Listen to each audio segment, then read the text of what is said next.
My son left for work one morning 25 years ago and never came back. The police found his car abandoned by the river gorge, but they never found a body. We buried an empty casket, and I spent 2 decades mourning a ghost while his wife played the grieving widow. But yesterday, while eating cold soup in the basement, my daughter-in-law calls an apartment. I saw a face on the 6 o'clock news that stopped my heart. It was a billionaire real estate tycoon in Seattle cutting the ribbon on a new skyscraper. He had a different name and expensive clothes, but when the camera zoomed in, I saw the crescent-shaped scar on his chin. I gave him that scar stitching him up on our kitchen table when he was 10 years old. That was my son. He was alive. And when I screamed for his wife, she didn't look surprised, she looked terrified. That was the moment I realized my entire life was a lie, constructed by the 2 people I loved most. Before I tell you how I escaped the prison they built for me, please like this video and subscribe if you have ever been underestimated by your own family. Let me know in the comments where you are watching from. My name is Jerry Dawson, and for the last 5 years I have lived in the basement of the house I paid for. My daughter-in-law Monica tells the neighbors she is a saint for taking care of her senile father-in-law. She tells them I am confused, that my mind is slipping, and that I need constant supervision. But the truth is much simpler. I am in the way. I am a budget line item she wants to erase. The basement is cold and smells of mildew.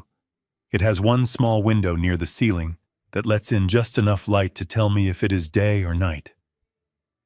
My dinner that evening was potato soup again. It was lukewarm and tasteless because Monica says salt is bad for my blood pressure. I think she just hopes I will lose my appetite and fade away faster. I sat in my worn-out armchair, the only piece of furniture she let me keep from my old life, and turned on the small television set.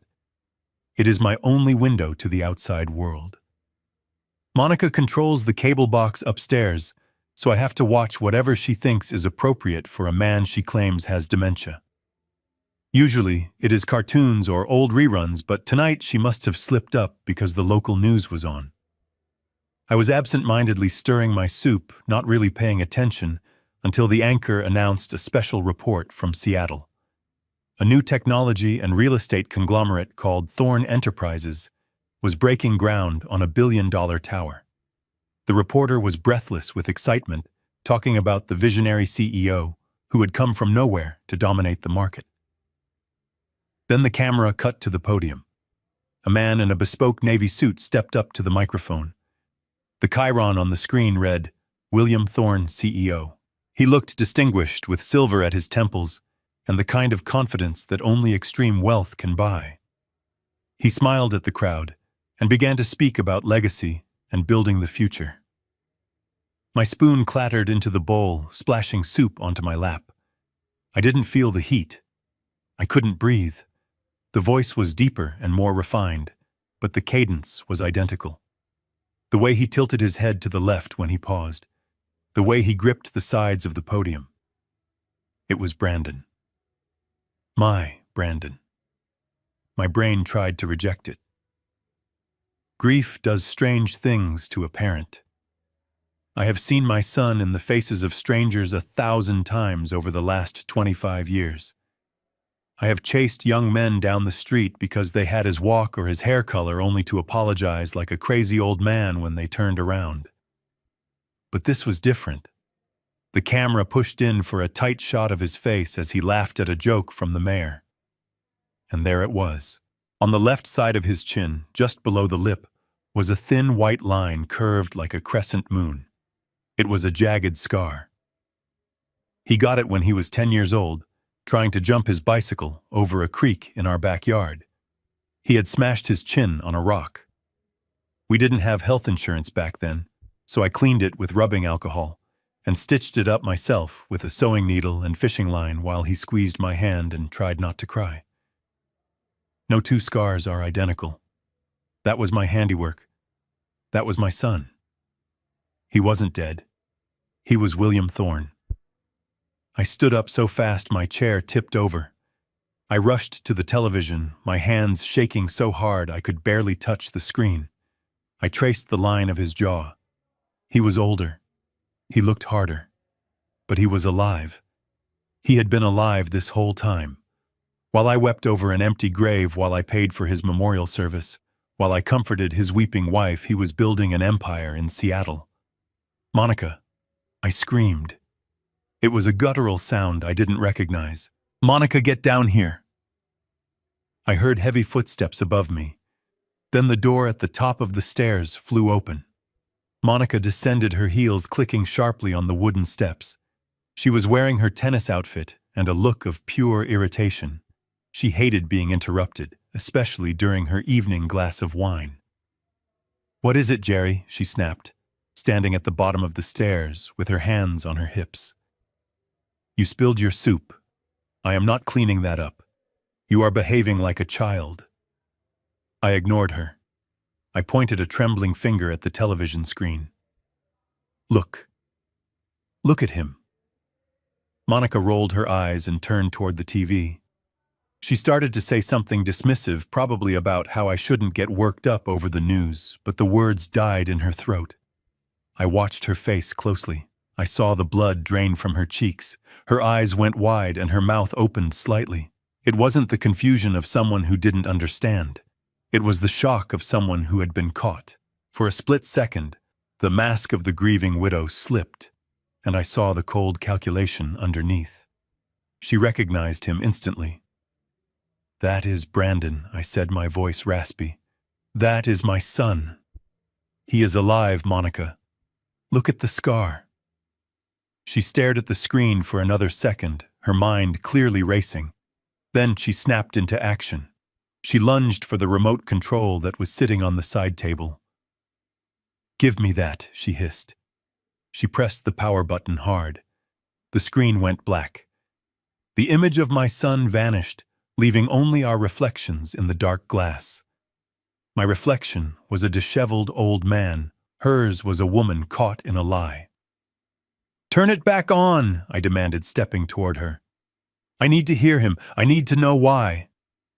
"Stop it, Dad," she shouted, using that condescending tone she reserved for doctors and neighbors. "You are having an episode again. This is exactly what Dr. Sterling warned us about. You are hallucinating." "I am not hallucinating," I roared. "That was Brandon. He has the scar, Monica. The scar I gave him. He is William Thorne. I saw the name." Monica stepped back, her face hardening into a stone mask. "There is no William Thorne, Jerry. That was just a random man on the news. Brandon died 25 years ago. We buried him. Do you remember the funeral? Do you remember the flowers? Your mind is playing tricks on you. It is the dementia. It is getting worse." She was gaslighting me. She had been doing it for years, making me question my memory, my sanity, my reality. But this time I had seen the truth, and it was sharper than any knife. "I know what I saw," I said, lowering my voice to a dangerous whisper. "And I saw your face, Monica. You knew. You weren't surprised that he looked like Brandon. You were scared because I saw it." She didn't answer. Instead, she turned and marched to the medicine cabinet mounted on the wall by the laundry sink. She unlocked it with the key she kept on a chain around her neck. She took out the orange bottle, the heavy sedatives, the ones that made my thoughts feel like they were wading through molasses, the ones that made me sleep for 12 hours at a time. "You are agitated," she said, shaking 2 pills into her palm. Her hand was trembling just slightly. "You need to calm down before you hurt yourself. Take these, now." I clamped my mouth shut. I stepped back until my back hit the cold concrete wall. "No, I am not taking them. I need to call the police. I need to call the station in Seattle." Monica laughed. It was a dry, brittle sound. "Call the police with what, Jerry? I took the landline out last week, remember? And you don't have a cell phone. Who are they going to believe, a wealthy, respected widow or a senile old man who lives in a basement and sees ghosts on the television?" She walked toward me, closing the distance. She was younger than me, stronger than me, and fueled by a desperate panic. She grabbed my jaw with one hand, her nails digging into my loose skin. "Take the pills, Jerry. Or do I have to call the orderlies from Sunny Meadows tonight? You know they are just waiting for my call. They have a bed ready for you in the memory care ward." Sunny Meadows, the state-run facility, the place where people went to die alone in hallways that smelled of urine and bleach. It was her ultimate threat. I opened my mouth. She shoved the pills onto my tongue and held a glass of water to my lips. "Swallow," she commanded. I took a sip of water. I felt the pills slide back. I swallowed. "Good," she said, releasing my jaw. She wiped her hands on her tennis skirt, as if she had touched something filthy. "Now sit down. Relax. The hallucinations will stop soon." She grabbed the remote control and put it in her pocket. Then she walked to the stairs. She paused at the bottom, looking back at me. Her eyes were dark and unreadable. "Brandon is dead, Jerry. Never say that name again. If you mention William Thorne or scars or any of this nonsense to anyone, I will have you committed before breakfast. Do you understand?" I nodded slowly, slumping into my chair. She turned off the overhead light, leaving me in the dim glow of the basement window. I heard her walk up the stairs. I heard the heavy deadbolt slide into place, locking me in. As soon as her footsteps faded into the kitchen above, I leaned forward and spit the pills into my hand. I had hidden them under my tongue. It was a trick I learned 3 months ago when I realized the medicine was making me forget things I shouldn't forget. I walked to the utility sink and flushed them down the drain. I wasn't crazy. I was a forensic accountant for 40 years before I retired. I spent a lifetime finding patterns in numbers, finding the truth that people tried to hide in ledgers and spreadsheets. My son was alive. He was a billionaire. And the woman upstairs, who had been cashing his life insurance checks and living in my house for a quarter of a century, knew exactly where he was. I sat back in the dark, listening to the hum of the furnace. My hands were still shaking, but my mind was clear for the first time in years. They thought I was a helpless old man. They thought I was a burden to be managed. But they had made a fatal mistake. They had let me see the truth. And tomorrow morning, before the sun came up, I was going to find out exactly what Monica and my son had done. I wasn't going to Sunny Meadows. I was going to war. I did not sleep that night. I lay on the lumpy mattress in the basement, staring at the ceiling tiles, listening to the house settle above me. Every creak of the floorboards sounded like a threat. My mind was a whirlwind of memories and calculations. I replayed the news broadcast in my head 1,000 times. The scar, the tilt of the head, the name William Thorne. It was impossible, and yet it was the only thing that made sense. My grief had been a heavy coat I wore for 25 years, and in a single instant, it had been ripped away, leaving me shivering in the cold light of betrayal. When the sun finally began to bleed through the small basement window, I heard the garage door opener hum to life. It was too early for Monica to be going to the tennis club. I waited for the sound of her car engine, but it never came. Instead, I heard a car door slam shut, and then silence. She was sitting in her car in the closed garage. It was the only place in the house she thought was truly soundproof. I moved. My joints were stiff from the cold and the stress, but adrenaline is a powerful fuel. I crept up the wooden stairs, placing my feet on the edges where the wood was less likely to squeak. I reached the door at the top. It was locked from the outside, as always, but there was a gap between the door and the floor, a sliver of space where sound could travel. I pressed my ear against the cold wood. At first, I only heard mumbles muffled by the walls and the distance. I held my breath. I needed to hear. I needed to know. Then her voice rose sharp and panicked, cutting through the silence. "He saw you, William. He recognized the scar."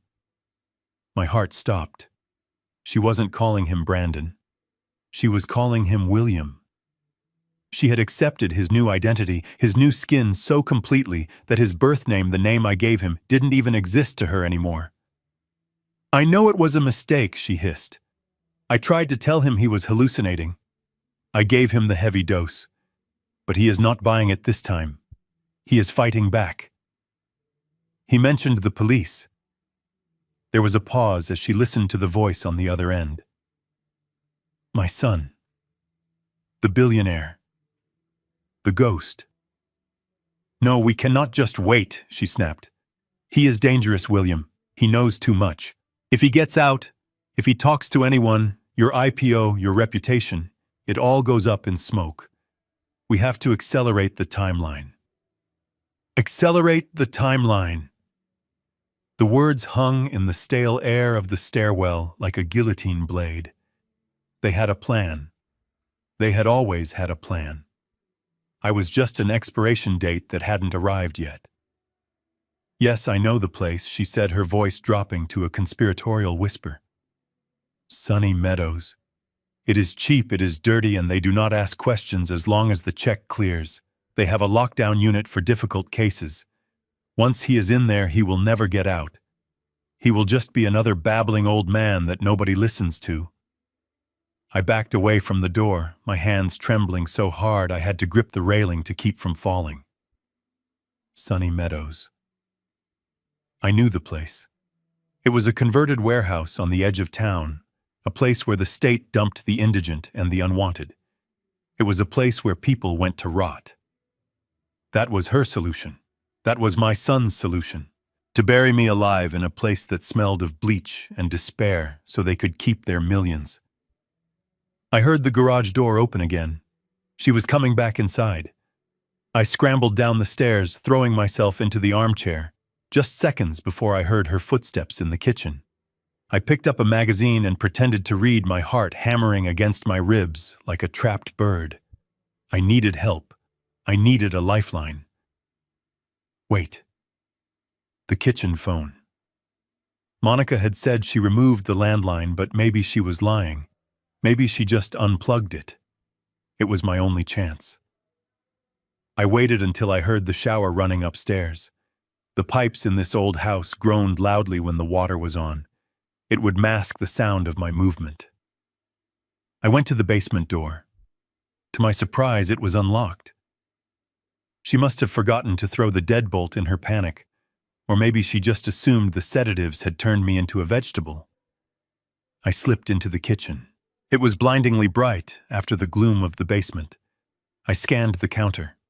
The phone base was there. My heart leaped. I rushed over and picked up the receiver. Silence. No dial tone. No static. Just a dead, hollow silence. I pulled the unit away from the wall. The cord hadn't been unplugged. It had been cut.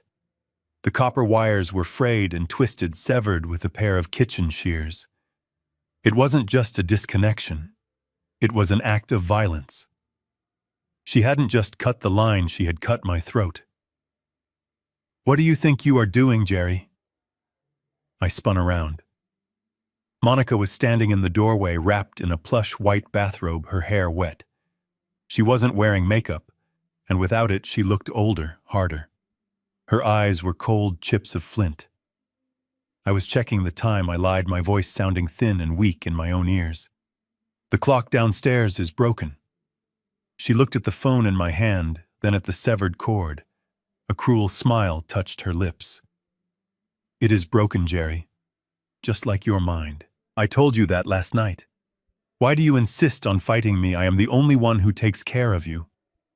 She walked over and gently took the receiver from my hand, placing it back on the cradle with a soft click.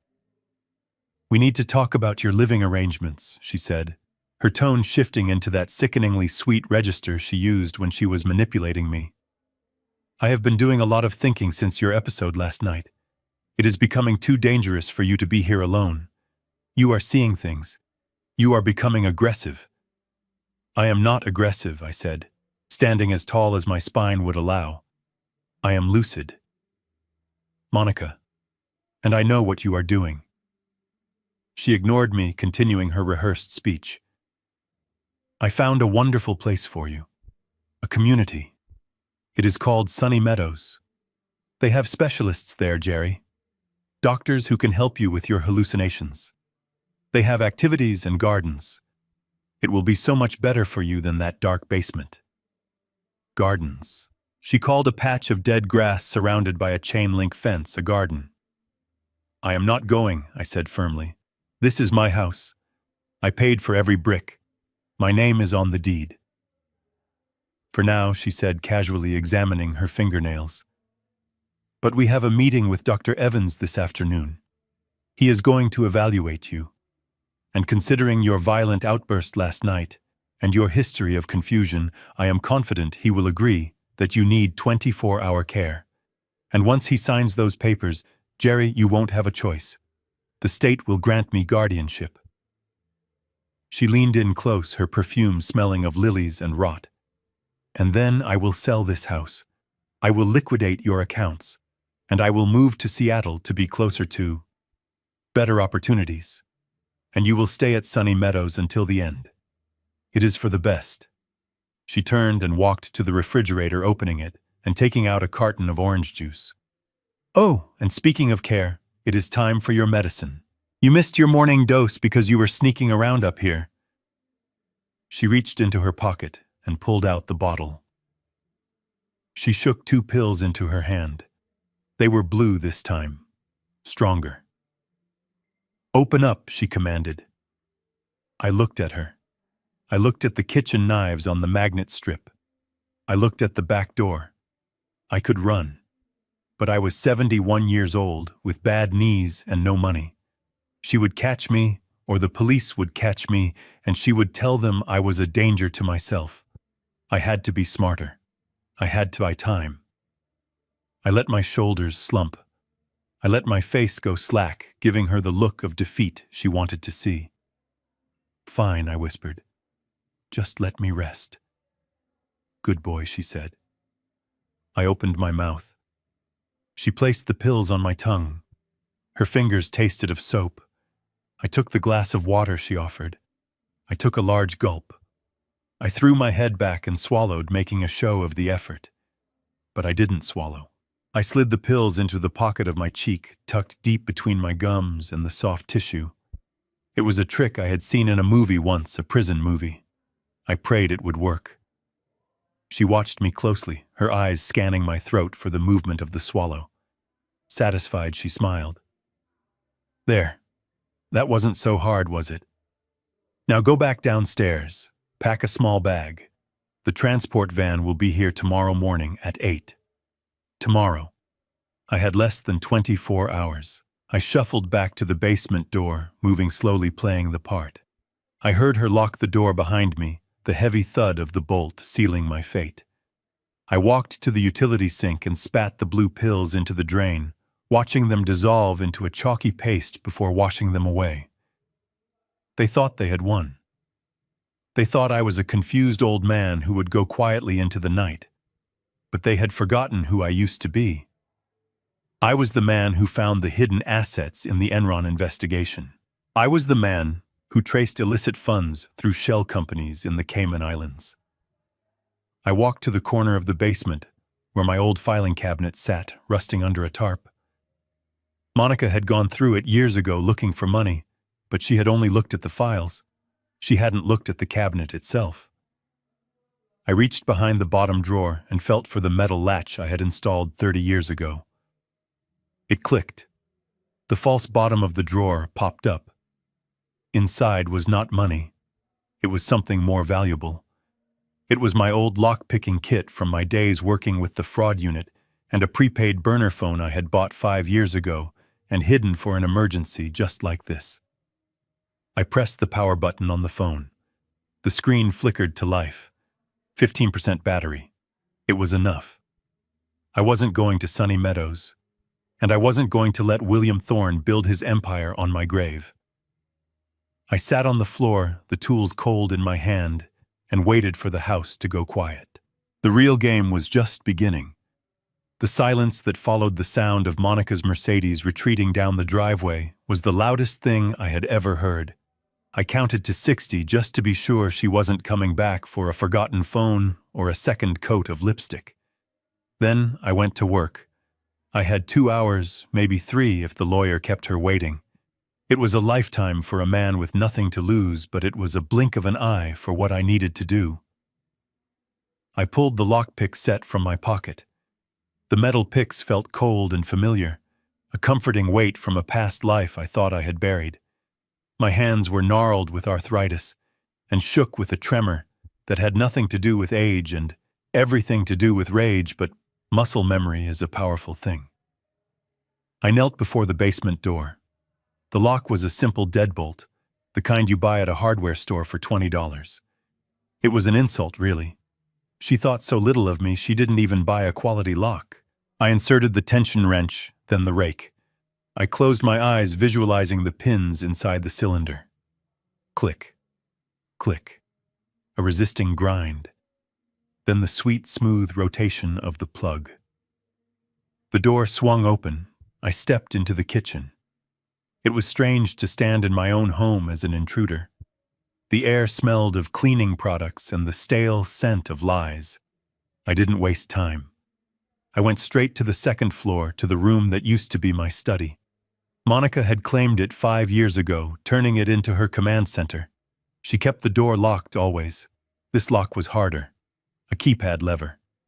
But Monica was creature of habit, and she was arrogant. She used the same 4-digit code for everything. The year she married my son. I punched it in. The light turned green. The room was unrecognizable. My mahogany desk was gone, replaced by sleek glass and chrome. My books were gone, replaced by framed photos of her and Laura on vacations I was never invited to, but I wasn't here for the decor. I went straight to the wall behind the oversized abstract painting of a storm at sea. I knew the safe was there because I was the one who installed it 30 years ago.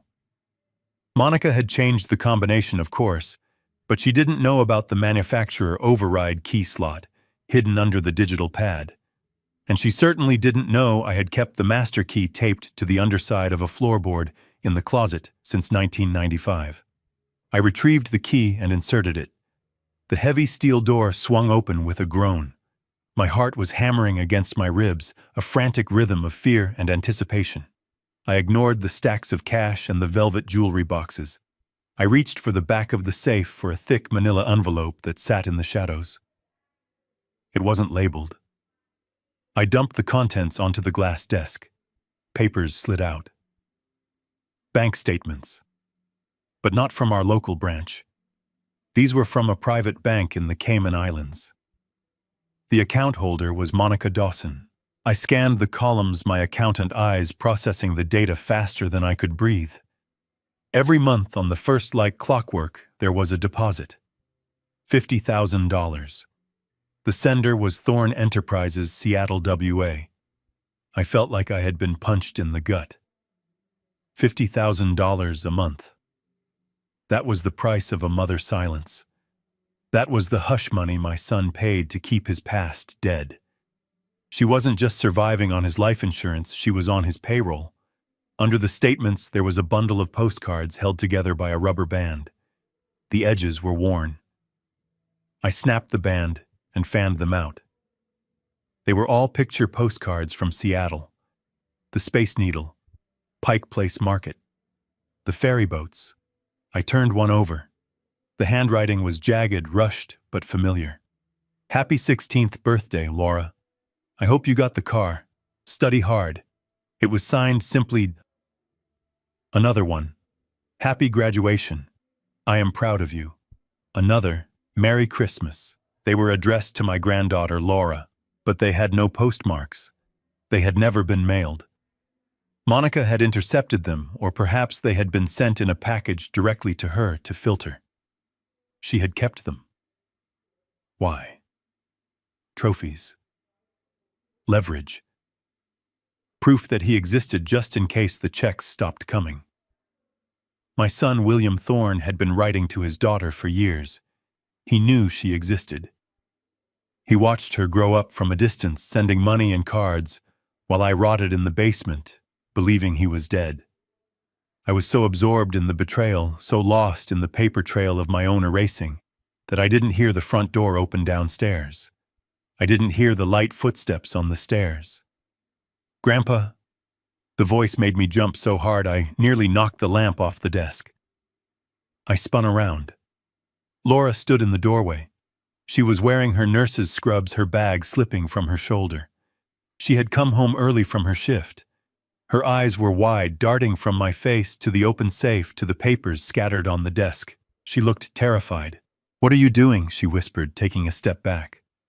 Mom said you were getting worse. She said you might get violent." I stood up slowly, raising my hands. I looked like a madman, I knew that. My hair was wild, my clothes were stained with basement grime, and I was standing over a pile of stolen documents.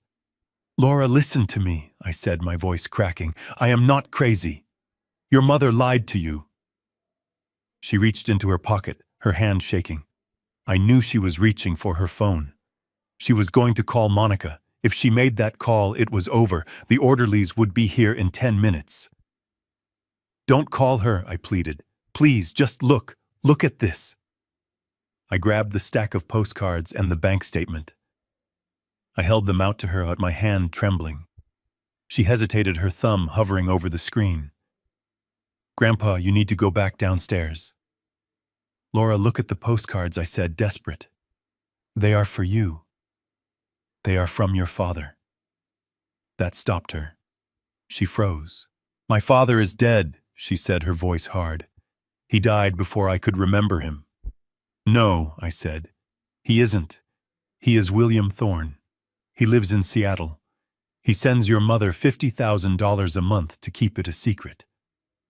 I saw the conflict in her face, the fear warring with curiosity. The name William Thorne meant something to her. Everyone knew the name now. I took a step forward and placed the postcards on the corner of the desk nearest to her. "Just read them," I said. "If I am crazy, then these are just scribbles. But if I am right—" She looked at me, then at the cards. Slowly, warily, she stepped into the room. She reached out and picked up the top card. She read it, then the next, then the next. I watched her face crumble. She recognized the handwriting. Maybe she had seen it on old documents, or maybe deep down she just knew. She picked up the bank statement. She saw the numbers. She saw the sender. "This doesn't make sense," she whispered, tears welling in her eyes. "Why would Mom hide this? Why would she lie?" "Because she is being paid to lie," I said gently. "Because as long as we think he is dead, she gets the money, and I get the basement." Laura looked up at me. The fear was gone, replaced by a dawn of horror. She dropped the papers. She looked at the open safe, then back at me. "She is putting you in a home tomorrow," she said, her voice hollow. "She signed the papers this morning. She told me it was the only way to keep us safe.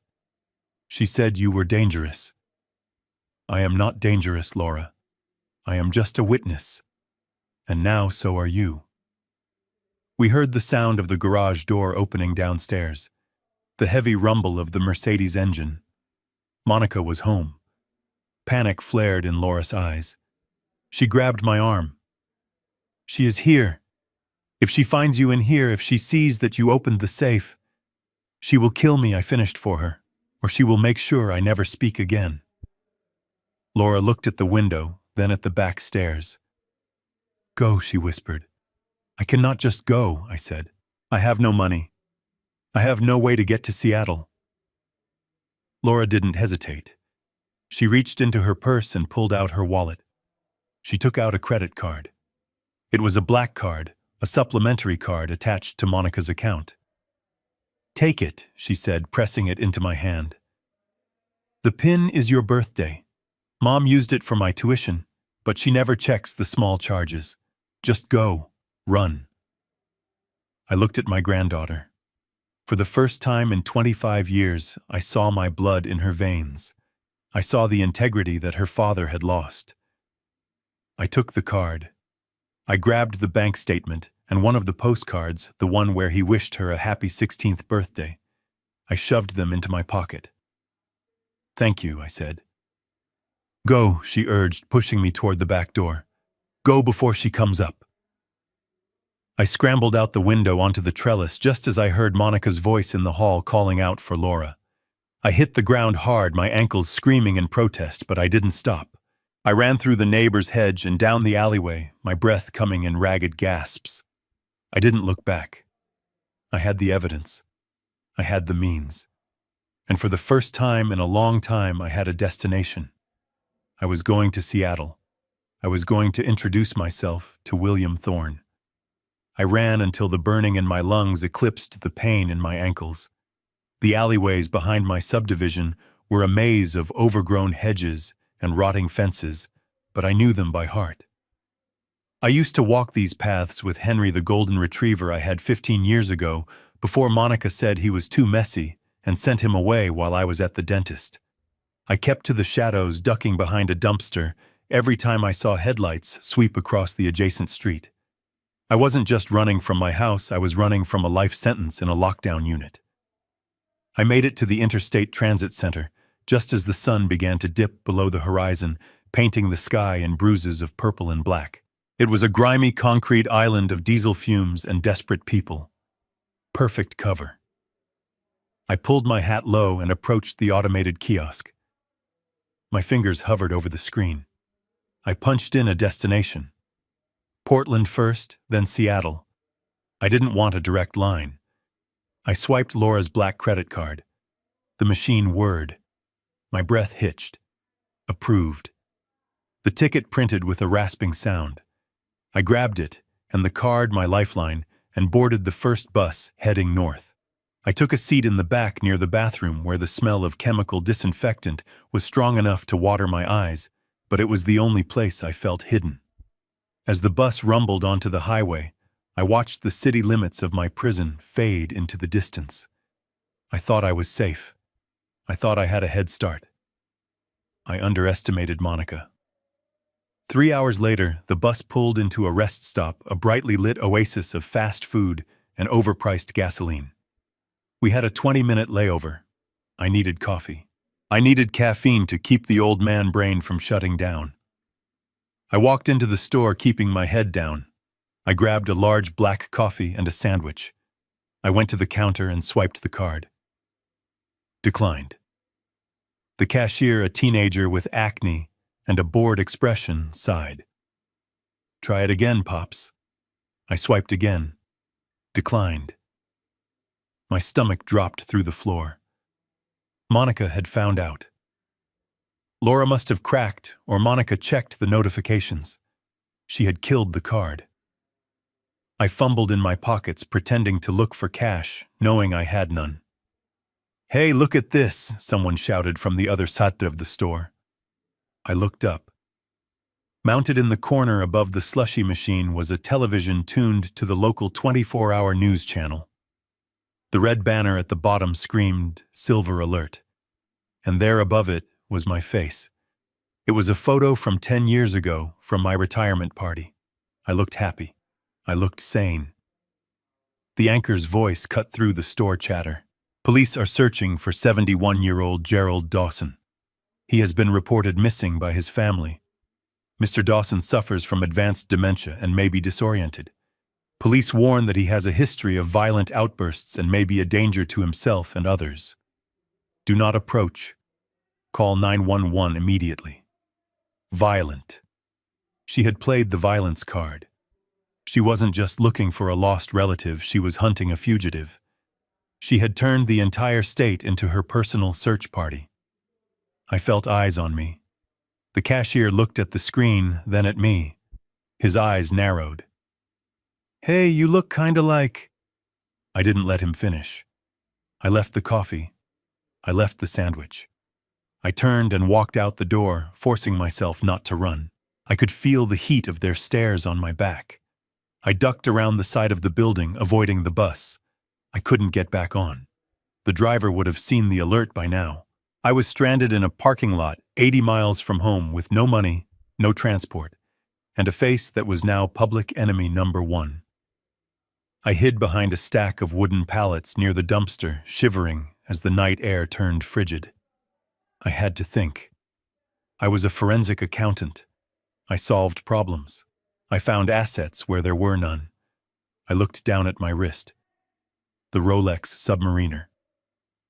I had bought it for myself in 1998, the year I made partner. It was the only thing of value Monica hadn't managed to strip from me, probably because she thought it was a fake. It was stainless steel, heavy and scratched from years of wear, but the movement inside was Swiss perfection. It was worth $5,000 easily. I peeked around the pallets. Across the street, next to a liquor store with barred windows, was a neon sign that buzzed and flickered. We buy gold. Pawn. It was a risk. A massive risk. Pawnbrokers talk to cops. But I had no choice. I took a deep breath, smoothed my dirty shirt, and walked across the street. The shop smelled of stale smoke and desperation. The man behind the counter was built like a vending machine, thick-necked and bald, with eyes that assessed my worth in seconds. He looked at my disheveled clothes, my wild hair. "Help you," he grunted. I unclasped the watch and laid it on the glass counter. "I need cash." He picked it up, turning it over in his meaty hands. He took out a loop and screwed it into his eye. He looked at the watch, then at me. "Nice piece," he said. "Stolen, it is mine." I said, my voice steady. "I have the papers at home if you need them. But I need cash tonight." My car broke down. He laughed, a wet, hacking sound. "Sure it did. Look, old-timer, I don't care where you got it, but I can't give you market value without papers. Risk tax, how much?" I asked. "400. My jaw tightened. "It is worth 5,000. "400, he repeated, putting the watch down. "Take it or leave it." I looked at the security camera in the corner. I looked at the phone on the wall. He knew I was desperate. He could probably smell the fear on me. 500, I countered. "And you don't log it until tomorrow." He narrowed his eyes, considering. Then he reached into the register and counted out 5 greasy $100 bills. "Deal. Now get out of here before I change my mind." I took the money and walked out, feeling lighter and heavier at the same time. I had sold my last link to my successful past for a bus ticket and a disguise. My next stop was the 24-hour pharmacy down the block. I kept my head down, avoiding the cameras. I bought a box of black hair dye, a pair of cheap reading glasses from a rack, and a disposable razor. I paid cash. I found a public restroom in a park a few blocks away. It was filthy, the mirror cracked and stained. Under the flickering fluorescent light, I looked at myself. Jerry Dawson, the victim. The senile old man. I stripped off my shirt and lathered the dye into my white hair and my beard. The chemical smell stung my nose. I waited 10 minutes, shivering in the cold. Then I washed it out in the sink. When I looked up, a stranger looked back. The hair is jet black, too dark, really unnatural, but it changed the architecture of my face. I shaved off the beard I had worn for 40 years, leaving my chin bare. I put on the cheap glasses. Jerry Dawson was gone. In his place was a hard-faced stranger with nothing to lose. I walked back to the bus station, but I didn't go to the ticket counter. I waited outside near the loading docks. I found a driver smoking a cigarette by a bus marked Seattle Express. "You taking cash passengers?" I asked, holding out a $100 bill. The driver looked at the money, then at the half-empty bus. "Machine is broken inside," he said with a wink, taking the bill and pocketing it. "Sit in the back. Keep your head down." I climbed aboard and walked to the last row. As the bus pulled away, merging onto the highway that would take me to the city where my dead son was building skyscrapers, I touched the pocket where I kept the evidence. Monica had declared war. She had branded me a monster. But she had forgotten one thing. Monsters are created, and she had just finished making me one. I closed my eyes and let the rhythm of the road carry me toward the reckoning. Seattle was a city of glass and steel rising from the gray mist, like a monument to ambition. It was raining when the bus hissed to a stop, a cold, relentless drizzle that soaked through my thin jacket the moment I stepped onto the pavement. I had $400 left in my pocket, and a face that was plastered on every news station in Oregon. But here in the shadow of the Space Needle, nobody looked twice at a weary old man with dyed black hair and cheap reading glasses. I wasn't Jerry Dawson anymore. I was just another invisible soul in a city that only saw success. Thorn Tower was impossible to miss. It pierced the skyline, a jagged shard of obsidian reflecting the clouds. The launch gala was tonight. I saw the posters plastered on construction barricades. A black tie event for the elite. The kind of place where a ticket cost more than my house. I didn't need a ticket. I needed a way in that didn't require an invitation. I spent the morning watching the service entrance. I saw the catering trucks, the florists, the cleaning crews. I followed a laundry van to a loading dock 3 blocks away. When the driver went inside to sign a manifest, I saw my chance. A rack of uniforms hung near the open back doors. I grabbed a gray jumpsuit with a generic facility maintenance logo and a plastic ID badge clipped to the pocket. It was stealing, but I reasoned that my son owed me a lot more than the cost of a polyester uniform. I changed in a public restroom, pulling the jumpsuit over my street clothes. It smelled of industrial detergent and someone else's sweat. I found a janitor cart abandoned near the freight elevator of the tower parking garage. I grabbed the handle. I kept my head down. I walked with the slow, shuffling gait of a man who is paid by the hour to be invisible. The security guard at the service elevator didn't even look up from his phone when I muttered maintenance and pushed the cart past him. The elevator ride to the 50th floor was the longest of my life. My heart was hammering a frantic rhythm against my ribs, threatening to crack them wide open. When the doors slid apart, the noise hit me first. The clinking of crystal glasses, the hum of expensive conversation, the soft thrum of a string quartet. The ballroom was a sea of tuxedos and designer gowns.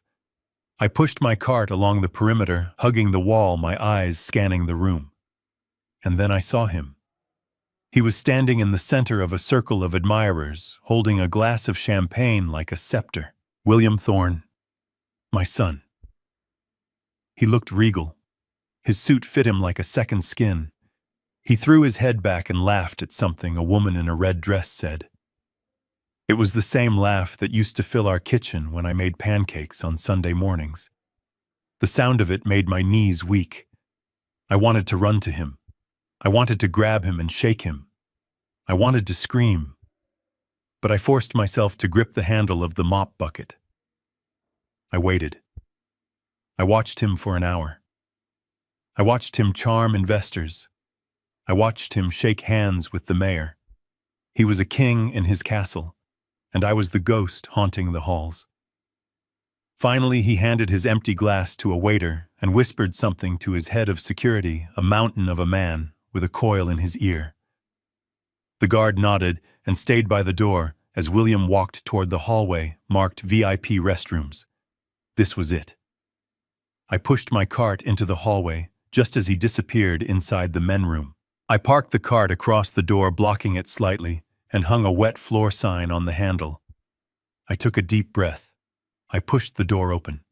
The restroom was silent, save for the soft rush of water from a motion sensor faucet. It was marble and gold, opulent enough to be a palace. William was standing at the mirror adjusting his tie. He looked at my reflection as I entered. "We are good in here," he said dismissively, not even turning around. "Come back in 10 minutes. I didn't leave. I locked the door behind me. The click of the latch echoed off the tile. William frowned in the mirror. I said, "Get out." "Can you not hear?" I walked forward until I was standing right behind him. I looked into the mirror, into the eyes of the boy I had raised. "Hello, Brandon," I said. He froze. His hands stopped on his tie. He stared at my reflection. The dyed hair and the glasses threw him for a second. He squinted. Then recognition dawned. It didn't come with fear. It didn't come with shame. It came with a cold annoyance, like he had found a stain on his cuff. He turned around slowly. "You look terrible, Dad," he said. "That hair dye is tragic." I felt the breath leave my lungs. No shock, no apology, just criticism. "You are alive," I whispered, my voice trembling despite my best efforts. "You let us bury you. You let your mother die of a broken heart, thinking you were gone." He sighed, reaching for a paper towel to dry his hands. "Mom had a heart condition, Dad. She was going to die anyway. I just gave her something dramatic to focus on at the end." The callousness of it struck me like a physical blow. I took a step back, steadying myself against a sink. "Why?" I asked. "Why did you do it?" "We loved you. We gave you everything." "You gave me mediocrity," he spat the word out like a curse. "You gave me a small life in a small town with a small future. You wanted me to be like you, an accountant, a nobody. I was suffocating in that house." "So you killed yourself," I said. "You drove your car to the gorge." "I parked my car by the gorge," he corrected. "I took a bus to Seattle, and I took the $2 million life insurance payout that Monica collected. It was my seed money. It was the only useful thing you ever provided for me. The money. It always came back to the money." "Monica knew," I said. "She has been with you this whole time." "Of course she knew," he said, smoothing his lapel. "Monica is a visionary. She saw my potential when you didn't. She stayed behind to handle the logistics, to keep you quiet, to manage the funds until I could get Thorn Enterprises off the ground. She sacrificed a lot for this empire. She tried to put me in a home," I said, my anger finally rising, choking out the sorrow. "She tried to have me committed. She drugged me." "Because you became a liability," he said, his voice dropping to a deadly calm. "You were supposed to just fade away, Jerry. You were supposed to be the tragic widower who quietly lived out his days in the basement. But you had to start asking questions. You had to start looking at the finances. You became expensive. And now here you are, crashing my IPO launch, looking like a street person." He took a step toward me. He was taller than me now, broader. The boy I knew was gone. This was a predator. "You are a monster," I said. "I am a billionaire," he countered. "And you are a trespassing janitor. Who do you think the world is going to believe?" He reached into his pocket and pulled out his phone. He didn't call the police. He pressed a speed dial button. "Mike, get in here. We have a situation in the restroom. Some homeless guy got past the perimeter. He is harassing me." He hung up and smiled a cold, shark-like grin. "You should have stayed in the basement, Dad." The food was free. The door burst open. The lock shattered. 2 security guards the size of linebackers filled the room. They saw me standing there in my gray jumpsuit. They saw the billionaire CEO. They didn't need to ask questions. "Get him out of here," William barked, "and teach him a lesson about trespassing. I don't want to see his face near this building again." The first guard grabbed me by the collar of my jumpsuit. He didn't just pull me, he threw me. I slammed against the marble wall, my head cracking against the stone. Stars exploded in my vision. I slid to the floor, gasping for air. "Wait," I wheezed, trying to stand. "He is my son. He is Brandon Dawson." The guard laughed. "Sure, he is, Pops. And I am the Queen of England." He kicked me in the ribs. I felt something snap. The pain was blinding, white-hot, and immediate. I curled into a ball on the cold floor. "Get him up," the second guard said. "The boss wants him in the alley." They hauled me to my feet. My legs were like jelly. William stood, watching, his arms crossed, inspecting his suit for any dust I might have transferred. He looked at me with absolute disgust. "Goodbye, Jerry," he said. "Do us both a favor and die quietly this time." As the guards dragged me past him, I lunged. It was a desperate, flailing movement. I grabbed at his jacket. "Let go of me, you filth!" he shouted, slapping my hand away. The guard slammed me into the doorframe, then dragged me down the service corridor. But in that split second of contact, in that final desperate grasp, I had done the only thing that mattered. My hand had brushed the inside of his jacket hem. My fingers, stiff and clumsy, had pressed the tiny adhesive bug I had bought from the pawnshop connection into the fabric. It was a listening device smaller than a dime. I didn't feel the pain as they dragged me into the freight elevator. I didn't feel the punches they landed in my stomach as we descended. I barely felt the wet pavement when they threw me out into the back alley, into the rain and the garbage. "Stay down, old man," one of them growled. "Next time we break your legs." The heavy steel door slammed shut. I was alone, in the dark. Bleeding, broken, lying in a puddle of dirty water. My ribs screamed with every breath. My face felt swollen. But as I lay there looking up at the rain falling from the black sky, I started to laugh. It was a wet, gurgling sound, but it was laughter. He thought he had won. He thought he had thrown out the trash. But he was walking back into his party wearing a wire. And I was listening. I reached into my pocket and pulled out the receiver unit. The red light was blinking steady and strong. I put the earbud in. The static cleared. I heard the rustle of fabric. I heard footsteps. And then I heard his voice crystal clear. "Sorry about that, gentlemen. Just a minor nuisance. Is everything ready for the transfer?" I closed my eyes and listened. The pain was fuel now. He had broken my body, but he had handed me the weapon to destroy him. And I wasn't going to miss. The motel room smelled of stale cigarettes and despair. But it was the only place in Seattle that would take cash without asking for an ID.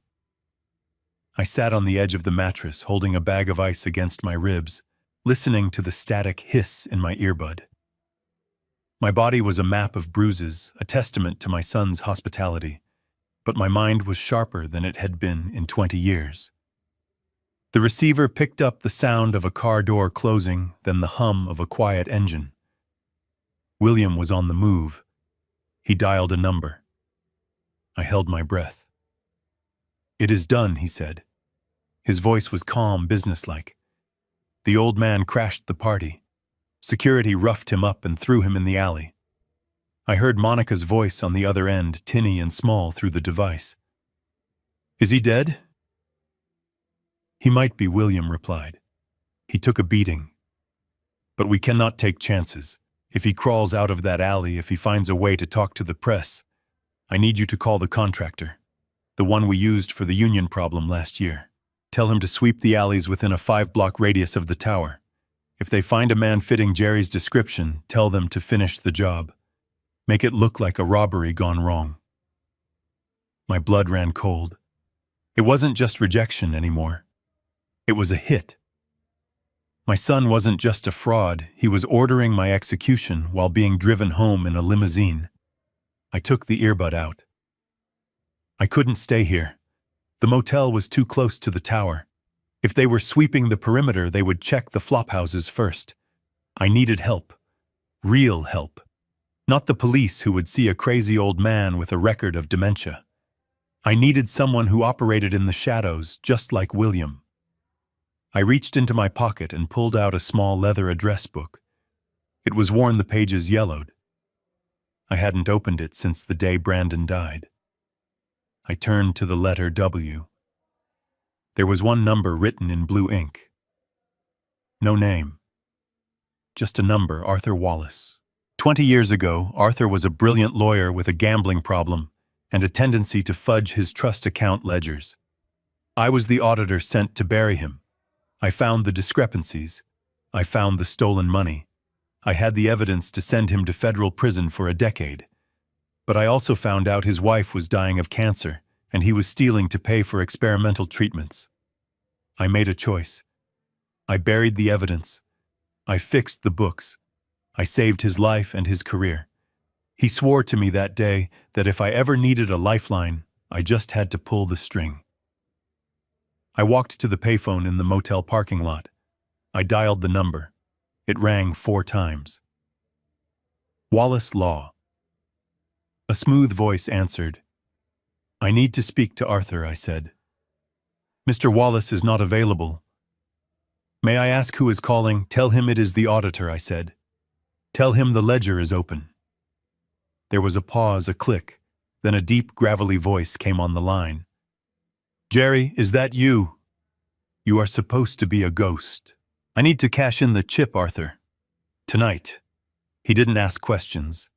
He gave me an address in the old historic district. A penthouse. Getting there was a nightmare. I moved through the back streets, avoiding main roads, hiding every time I saw headlights. The pain in my ribs was a constant screaming companion. When I finally reached the building, the doorman didn't want to let me in. I looked like a vagrant. But one call upstairs and the heavy iron gates swung open. The elevator opened directly into the apartment. It was a space filled with dark wood leather and the smell of expensive scotch. Arthur Wallace sat in a wingback chair by the fireplace. He was older now, his hair white, his face lined, but his eyes were as sharp as razor blades. He leaned on a cane with a silver handle. He looked me up and down, taking in the dyed hair, the cheap clothes, the bruises on my face. "You look like hell, Jerry," he said, not rising. "I feel worse," I replied, limping into the room. He poured a glass of amber liquid and held it out. I took it. My hand shook as I drank. The alcohol burned pleasantly, warming the cold that had settled in my bones. "I heard you lost your mind," Arthur said, watching me closely. "The news alerts are everywhere. Dangerous, senile, missing." "I am not senile," I said, dropping into the chair opposite him. "And the only thing I am dangerous to is the lie my son built." "Your son died 25 years ago, Jerry. I went to the funeral. I sent flowers. He didn't die. He ran. He took the insurance money and reinvented himself. He is William Thorne Arthur, the billionaire." Arthur went still. He set his glass down very carefully. "William Thorne is your boy." I nodded. I told him everything. The soup, the news broadcast, the scar, the confrontation in the restroom, the order to have me killed. When I finished, Arthur was silent for a long time. He stared into the fire, his expression unreadable. "So," he said finally, "the saintly Jerry Dawson, the man who never bent a rule except once, has raised a viper. He tried to kill me, Arthur. He beat me and threw me in the trash. And now he has hitmen scouring the city for me. I have nothing. No money, no identity, no home." "What do you want?" Arthur asked. "Do you want safety? I can get you a new name. I can send you to a beach in Mexico where they will never find you." I looked at him. I thought about the beach. I thought about peace or mauves. Then I thought about Laura holding those postcards. I thought about the look of disgust on William's face. "No," I said. "I don't want to hide. I want to burn it down. I want him to lose everything. The money, the name, the reputation. I want him to feel as helpless as I did in that alley." Arthur smiled. It was a terrifying smile, a baring of teeth that belonged to a wolf. "Good," he said. "I was hoping you would say that. Because William Thorne has been a thorn in my side for years. He is arrogant. He is reckless. And he thinks he is untouchable." He stood up, leaning on his cane. "You saved me when I was drowning, Jerry. You gave me a second life. I used it to become very rich and very powerful. And I did it by knowing where all the bodies are buried in this city." He walked to a desk and pressed a button. A wall panel slid open, revealing a bank of monitors and servers. "If we are going to do this, we do it my way," Arthur said. "We don't just go to the police. The police can be bought. Thorne owns half the precinct. We go for the jugular. We go for the money." He turned to me, his eyes gleaming. "You are a forensic accountant, Jerry. You know how to track the flow. I am a lawyer who knows how to bend the law until it snaps. Together we are going to perform a surgery. We are going to dissect William Thorne live on stage. He handed me a tablet. Thorne is going public in 3 days. The IPO is projected to be the biggest in state history. If he launches, he becomes a multi-billionaire. But right now, he is vulnerable. He is leveraging everything to pump up the valuation. I looked at the screen. It was a list of shell companies, offshore accounts, shadow investors. I need access, I said. I need to see the books. You will get them, Arthur promised. But first we need to get you cleaned up. You can't destroy an empire looking like a hobo. He rang a bell. A man in a dark suit appeared from the shadows of the hallway. Thomas, get Mr. Dawson a doctor. Then get him a tailor. And get the guest room ready. The war starts at breakfast. I leaned back in the chair, feeling the first flicker of hope I had felt in days. I wasn't alone anymore. I had a wolf on my side. And my son, the great William Thorne, had no idea that the 2 men who knew the most about hiding dirty secrets were coming for him. I touched the bug in my pocket. I am listening, Brandon, I whispered. And soon everyone else will be too. The morning sun did not bring warmth to Seattle. It brought chaos. Arthur Wallace sat in his leather armchair, a cup of tea in one hand and a phone in the other. He didn't yell. He didn't threaten. He simply whispered. He called a journalist at the Financial Times. He called a contact at the Securities and Exchange Commission. He called a hedge fund manager who panicked at the sound of his own shadow. It is just a rumor, Arthur said, his voice smooth as silk. But I hear the feds are looking into the Thorne acquisition of that shell company in Panama. Money laundering. Massive scale. I wouldn't want to be holding that stock when the subpoena drops. He hung up and smiled at me. The match is lit, Jerry. Now we watch it burn. By noon, the rumor had mutated into a headline. Thorne Enterprises under federal scrutiny. Allegations of money laundering rock tech giant ahead of IPO. The news channels were running it on a loop.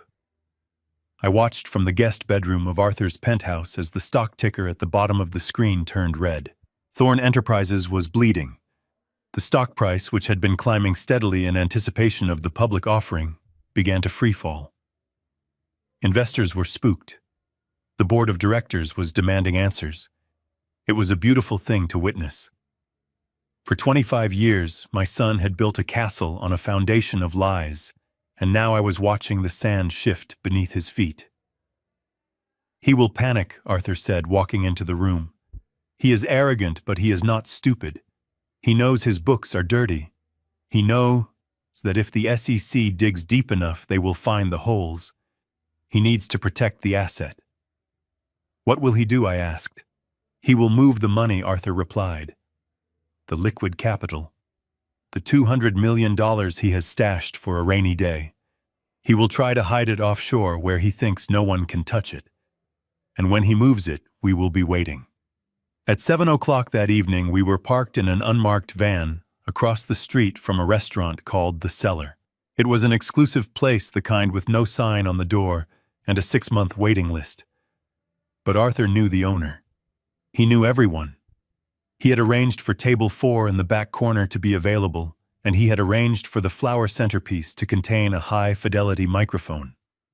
I sat in the back of the van, wearing a headset, my eyes glued to the video feed from a camera Arthur had bribed a busboy to clip onto a menu stand. The image was grainy, but I could see them clearly. Monica arrived first.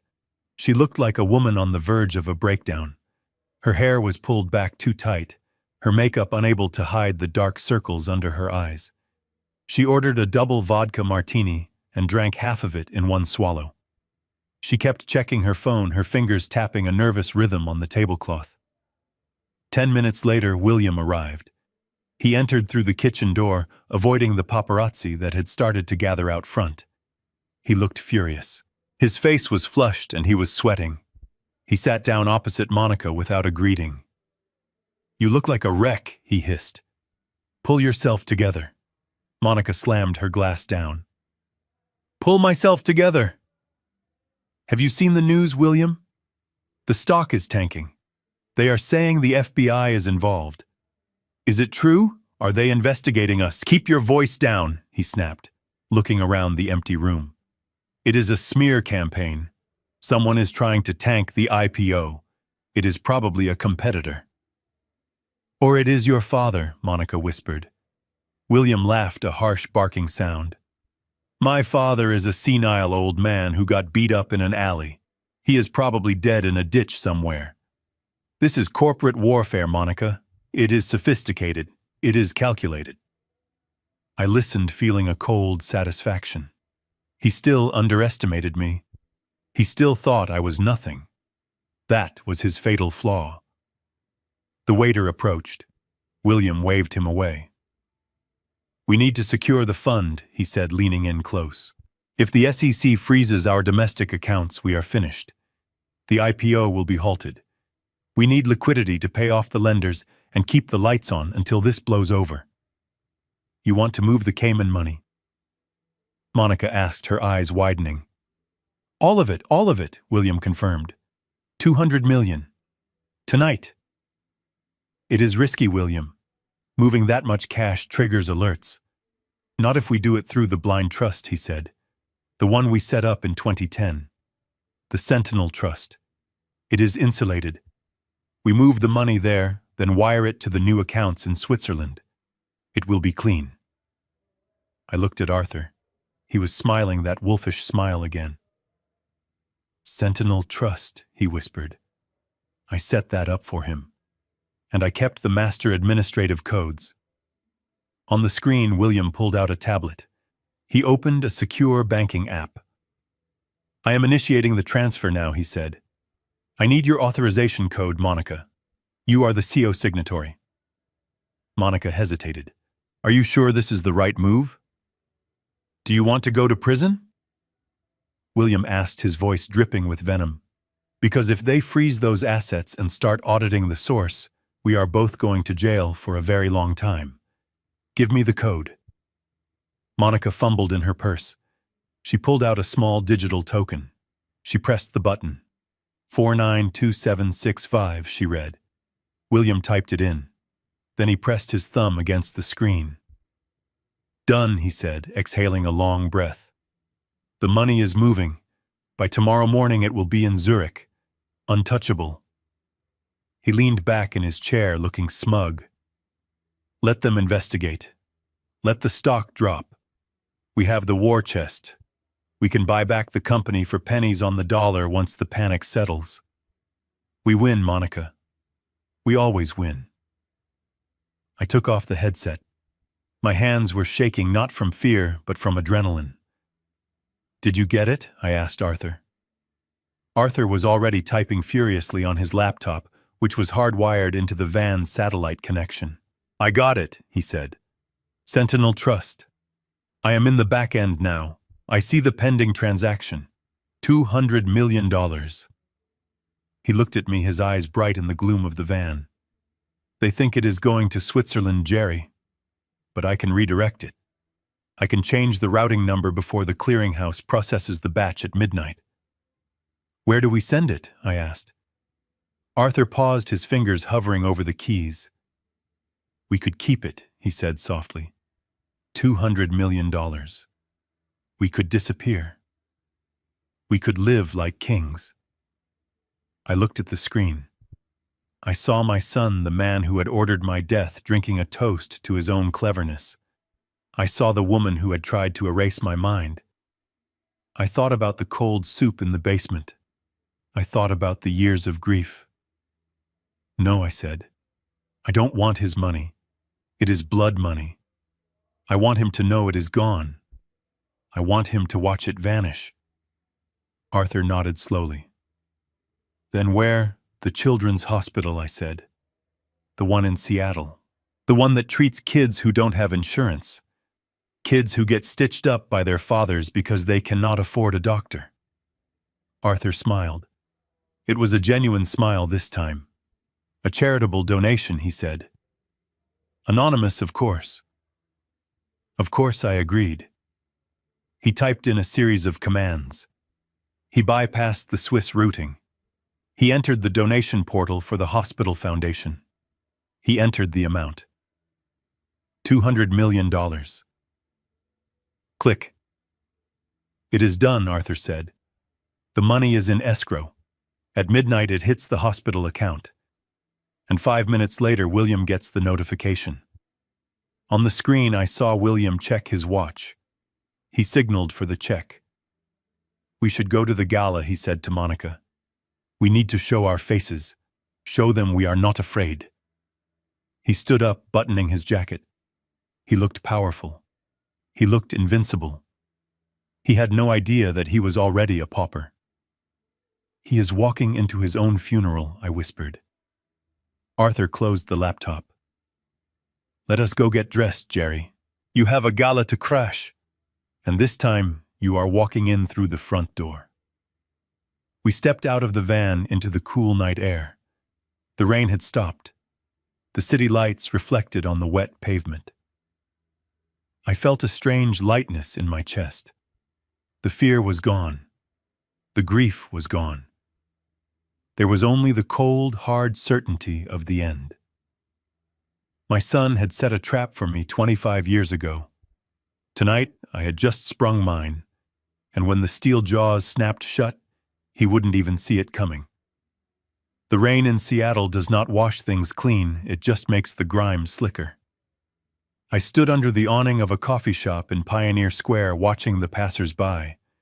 My dyed hair was starting to itch, and the bruises on my ribs throbbed in time with the bass from a passing car, but I stood tall. I was not the man who hid in a basement anymore. I was a man who had stolen $200 million, and I was about to turn my own granddaughter into an accomplice. Arthur had set up the meeting. He had sent a courier to the hospital where Laura worked with a note that simply said, "The truth is in the basement." She would know what it meant. She would remember the safe. She arrived 10 minutes late, looking over her shoulder. She wore a raincoat and a look of terrified exhaustion. She didn't hug me. She stood 3 feet away, her hands deep in her pockets, as if she were afraid I might be contagious. "Grandpa?" She whispered, her voice barely audible over the rain. "Mom says you are sick. She says you attacked a security guard. She says the police are looking for you because you are a danger to yourself." I looked at her. I saw the conflict in her eyes. She wanted to believe her mother because believing her mother was safe. Believing me meant her entire world was a lie. "Your mother says a lot of things, Laura," I said, keeping my voice low and steady. "She said your father was dead. She said I was senile. She said she loved us." Laura flinched. "That is different, Dad." "William." He explained it to me. He said he had to leave to protect us. He said he was in trouble with bad people back then, and faking his death was the only way to keep us safe. I almost laughed. It was such a predictable lie, a romantic hero narrative to cover up a cowardly greed. He lied, Laura. He left because he wanted the insurance money. He left because he didn't want to be a father or a son anymore. He wanted to be a king, and kings do not have baggage. I reached into my jacket and pulled out a thick manila envelope. Arthur had compiled it that morning. It was the nail in the coffin. "You think I am the crazy one?" I said, holding it out. "You think I am the one who needs to be locked away? Read this." She hesitated. "Read it," I commanded softly. She took the envelope. Her fingers were trembling. She pulled out the documents. The first one was a photocopy of an admission form for Sunny Meadows long-term care facility. It was dated 3 months ago. "Look at the date," I said. She stared at it. 3 months ago, but Mom said she only decided to move you last week, after you started hallucinating. She signed the contract 90 days ago, Laura. She paid the deposit. It wasn't a reaction to my health. It was a scheduled eviction. She was just waiting for the right time to pull the trigger. Laura flipped the page. It was a copy of a petition for conservatorship. It listed Monica Dawson as the sole guardian of my estate, and below that was a draft of a property sale agreement. My house, my land. She was selling the house, she whispered. She was liquidating me, I corrected.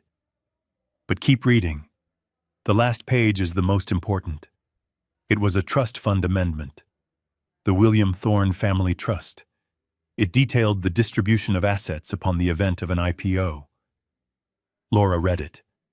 Her eyes went wide. She read it again. I am not in it, she said, her voice shaking. My name isn't here. No, I said. It isn't. The beneficiaries are William Thorne and Monica Dawson. There is no provision for children. There is no college fund. There is no inheritance. But Mom said, she told me that once the company went public, we would all be set for life. She said I could quit the hospital. She said I could buy a house. She lied, I said brutally. You are not a beneficiary, Laura. You are an expense, just like me. Just like Richard was before your father pushed him. She looked up at me. Tears were mixing with the rain on her cheeks.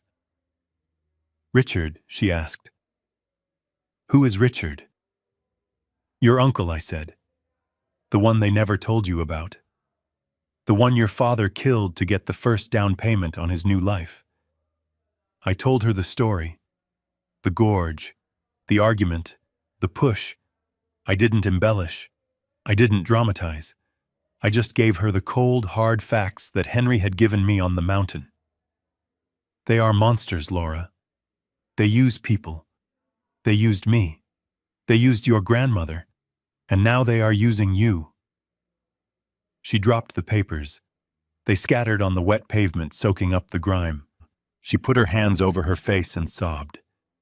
It was a sound of pure heartbreak, the sound of a child realizing that the monsters under the bed were actually sleeping in the master bedroom.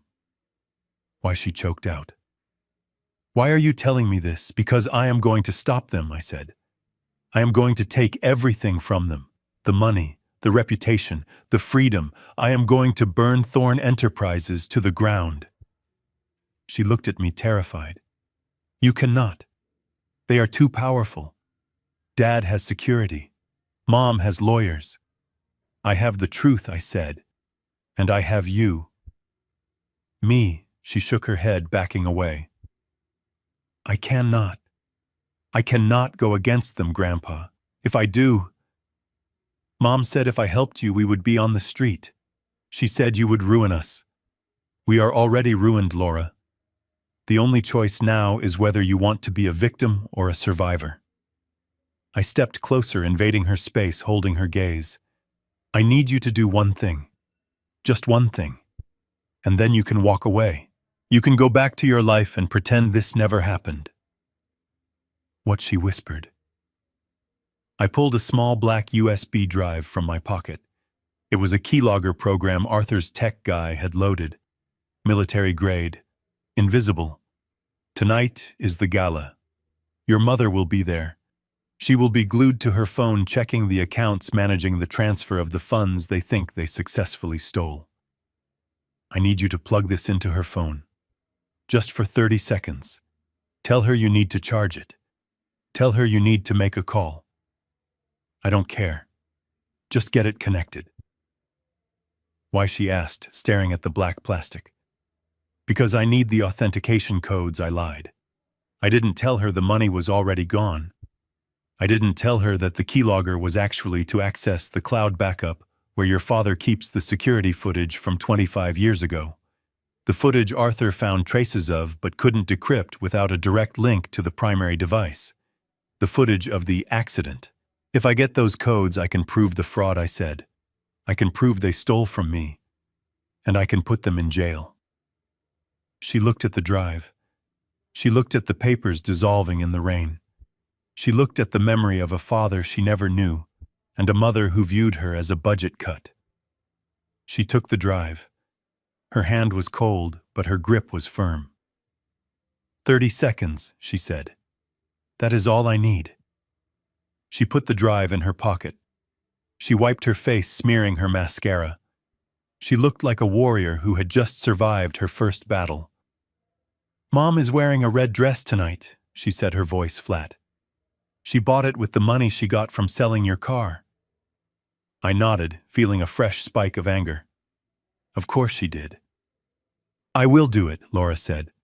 "Not for the money, not for the house, but because she looked me in the eye yesterday and told me you didn't love me. She told me you forgot my name." I reached out and took her hand.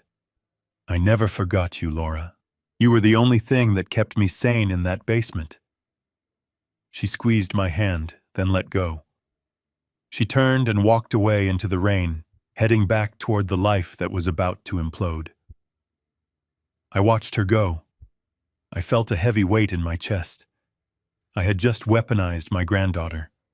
I had turned her into a spy against her own parents. It was a terrible thing to do, but as I picked up the soggy admission form for Sunny Meadows and crumpled it in my fist, I knew it was necessary. War is not clean. And tonight at the gala, the streets of Seattle were going to run red with the truth. I pulled up my collar and headed back to the penthouse. It was time to put on my tuxedo. The tuxedo Arthur Wallace had commissioned for me fit like a suit of armor. It was midnight blue bespoke silk, and it cost more than the car Monica had sold to buy her red dress. I stood in the shadows of the mezzanine overlooking the grand ballroom of the Thorn Tower, adjusting my cufflinks. They were gold engraved with my initials. G.D. Gerald Dawson. A name my son had tried to bury under 20 feet of concrete and 25 years of lies. Tonight I was resurrecting it. Below me the gala was in full swing. It was a disgusting display of wealth. Crystal chandeliers the size of small cars hung from the ceiling, dripping light onto the heads of Seattle's elite. There were ice sculptures shaped like the tower fountains flowing with vintage champagne and tables laden with caviar and truffles. 500 people were down there celebrating a man who had murdered his brother and tried to murder his parents. They clapped, they toasted, they fawned over him. William Thorne stood on the raised stage bathed in a spotlight that made him look like a god. He was holding a microphone, his other hand resting possessively on Monica's waist. She was wearing the red dress, just as Laura had said. It was a vibrant blood-red strapless and tight cut to show off the body she maintained with my money. She was smiling that practiced, radiant smile, waving to the investors and politicians who had made them untouchable. I tapped the earpiece hidden in my ear canal. "Are we ready, Arthur?" Arthur's voice came back clear and steady from the control van parked 3 blocks away. "We are green, Jerry." The keylogger Laura installed gave us the back door to his private cloud server. You were right. He kept it. He kept a digital copy of the security footage from the gas station near the gorge. A trophy. A reminder of how smart he thinks he is. We have bypassed the ballroom AV system. We own the screens. We own the audio. Just say the word. I looked down at my son. He was raising a glass for a toast. The room went silent. "Thank you all for coming," he said, his voice booming through the state-of-the-art sound system. "Tonight isn't just about a building. It is about a legacy. It is about rising from nothing. When I came to this city 25 years ago, I had nothing but a dream and the change in my pocket. I left a difficult past behind. I lost family. But I learned that you cannot let the past define you. You have to bury it and build something new on top of it." The crowd murmured their approval. He was so good at it. The humble billionaire. The survivor. He turned to Monica. "And I couldn't have done it without my partner.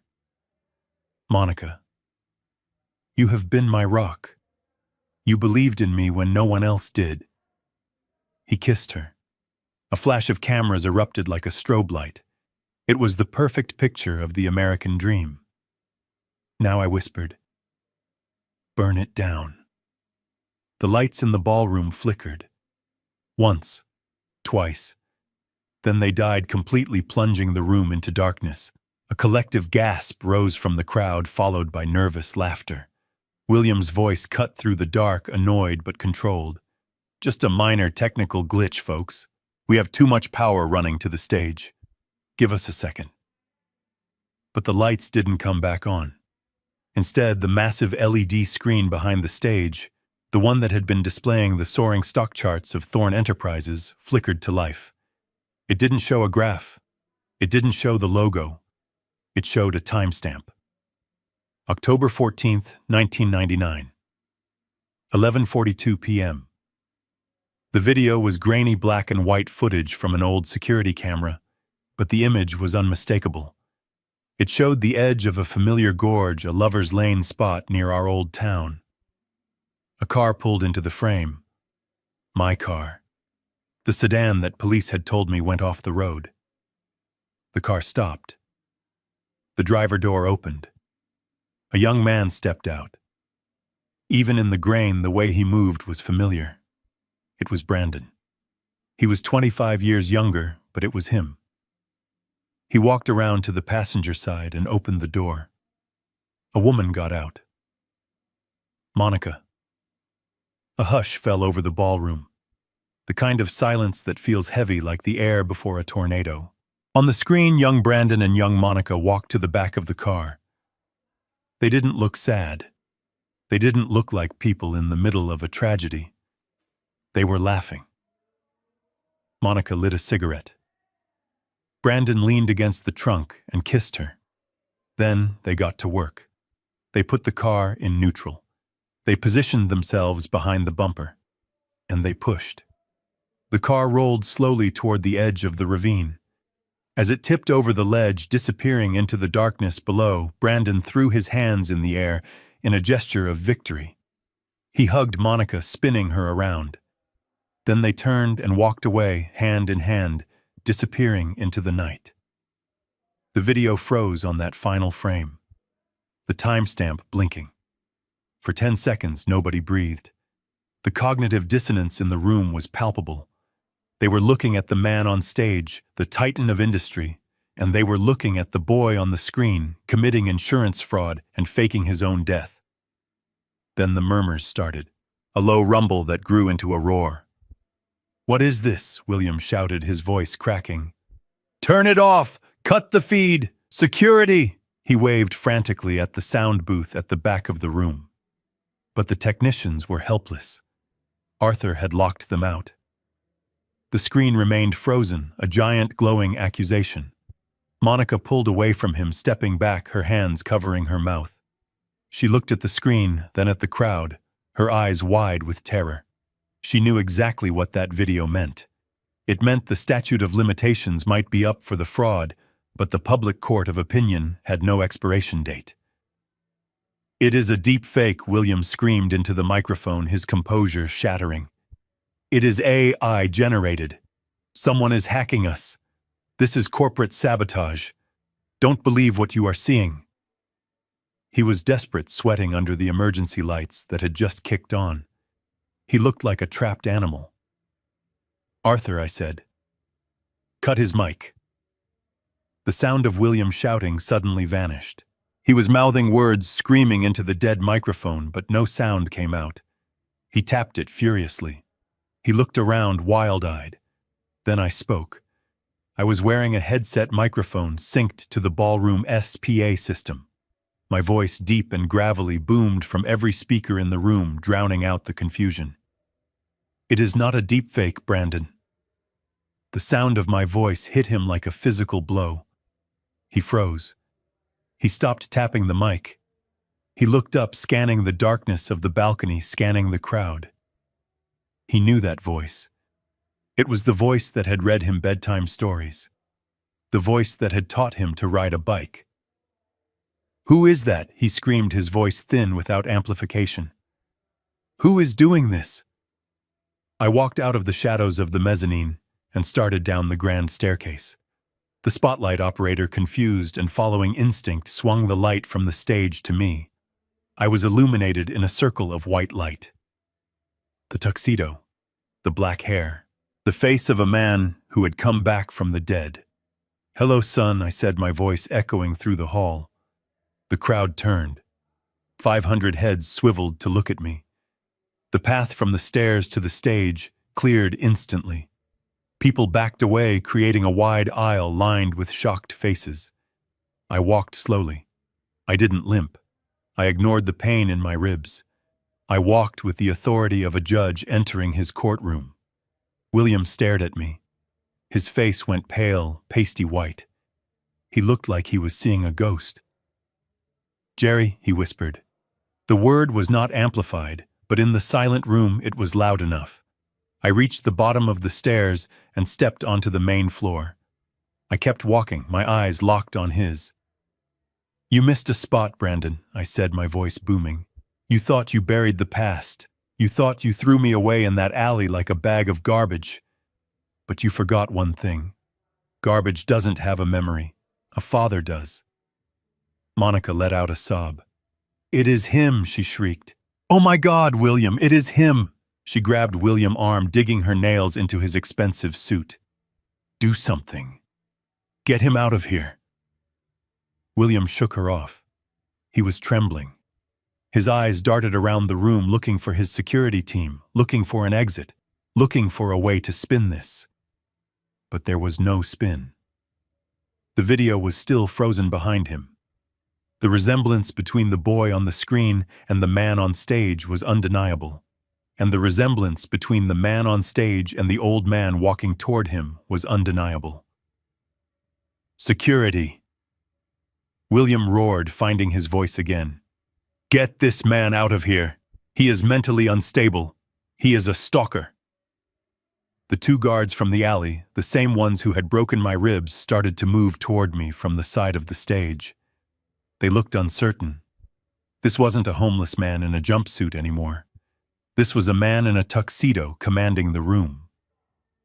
"I wouldn't do that, gentlemen," I said calmly, not breaking stride. As the guards stepped onto the floor, the main doors at the back of the ballroom burst open.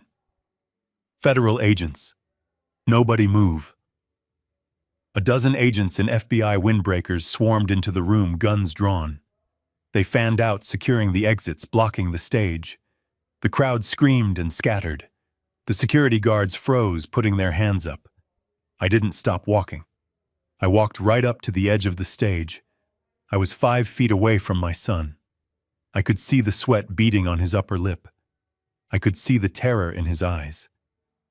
"You told them I was dead," I said. "You told them I was senile. You told them I was dangerous." I climbed the stairs to the stage.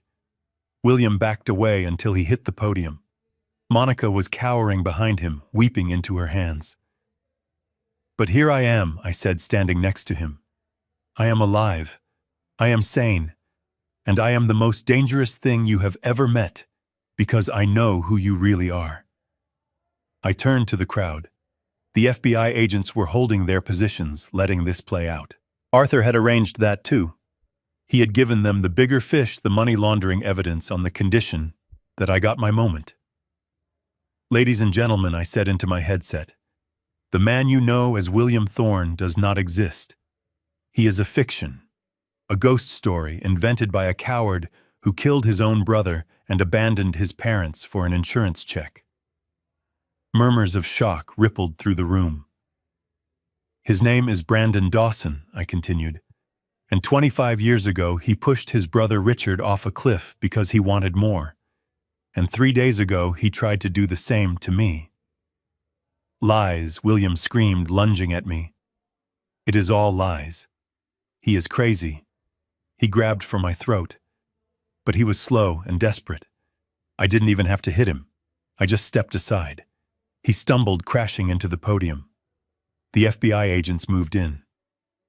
"Brandon Dawson, put your hands behind your back." William scrambled up, looking wild.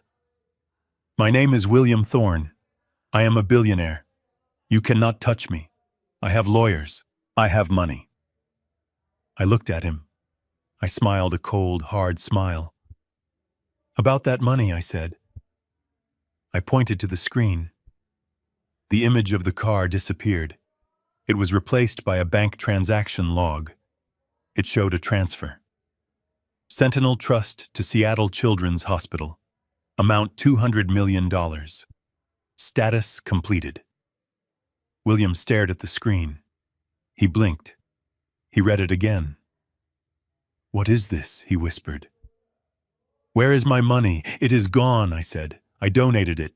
In memory of Richard Dawson." "No," he wailed. "No, no, no. That is my money. That is everything. It was never yours," I said. "It was stolen, and now it is doing some good." He fell to his knees. He looked at his hands, then at me. The arrogance was gone. The king was dead. All that was left was a greedy little boy who had lost his toy. Monica screamed a high, piercing sound as an agent cuffed her wrists. "You did this," she spat at me as they dragged her past. "You ruined everything." "I didn't ruin anything, Monica," I said. I just turned on the lights. William looked up at me as they pulled him to his feet. Tears were streaming down his face, mixing with the sweat. "Dad," he pleaded. "Dad, please. Tell them. Tell them it is a mistake. I am your son." I looked at him.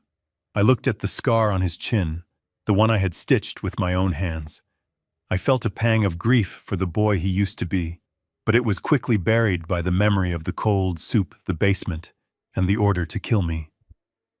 "My son died 25 years ago," I said, my voice flat. "You are just a stranger with his face." The agents hauled him away. The crowd watched in stunned silence. I stood alone on the stage under the spotlight. I took the earpiece out. I took a deep breath. My ribs hurt, but for the first time in a very long time I could breathe. The silence in the ballroom was broken by a sound that made my skin crawl. It was laughter. A dry, hacking laugh that started low in William's throat and grew until it echoed off the vaulted ceiling. He pulled himself up from the floor, wiping the blood from his lip with a silk handkerchief that cost more than my monthly pension. He straightened his jacket, pushed his hair back, and looked at the crowd with a manic gleam in his eyes. He pointed a shaking finger at the frozen image of the young man pushing the car off the cliff. "Is that it?" he sneered, his voice regaining some of its old arrogance. "Is that your smoking gun, Jerry? A grainy tape from 1999. You are pathetic. You really are just a senile old man who does not understand how the world works." He turned to the FBI agents who were holding their position by the stage. "Officers, do you know what the statute of limitations is for insurance fraud in this state? It is 7 years. Do you know what the statute is for wrongful death or manslaughter when there is no body and no forensic evidence? It is complicated, but after 25 years, good luck getting a jury to convict a billionaire pillar of the community based on a blurry videotape found on a hacked server." He walked to the edge of the stage, spreading his arms wide, addressing the room like a preacher. "This is history," he shouted. "Ancient history. Even if that is me on that screen, and I am not saying it is, you cannot touch me. I am William Thorne. I built this city. I employ half the people in this room.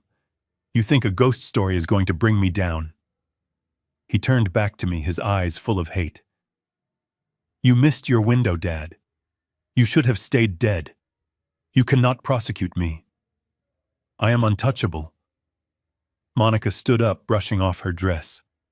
She saw the confidence returning to her husband, and she latched onto it like a lifeline. She pointed at me. "He is right," she shrieked. "This is slander. We are going to sue you for everything. We are going to bury you in legal fees until you die in that gutter you crawled out of." For a moment, the crowd wavered. I could see the doubt creeping into their faces. Money has a gravity of its own. People want to be near it. They want to believe that the man who signs the checks is invincible. William saw it too. He smiled. It was the smile of a man who thinks he has just bluffed his way out of a hanging. "You are right, Brandon," I said, my voice calm, amplified by the speakers. "The statute of limitations on the fraud has expired. You might even beat the murder charge with a high-priced legal team. You are very good at manipulating the law."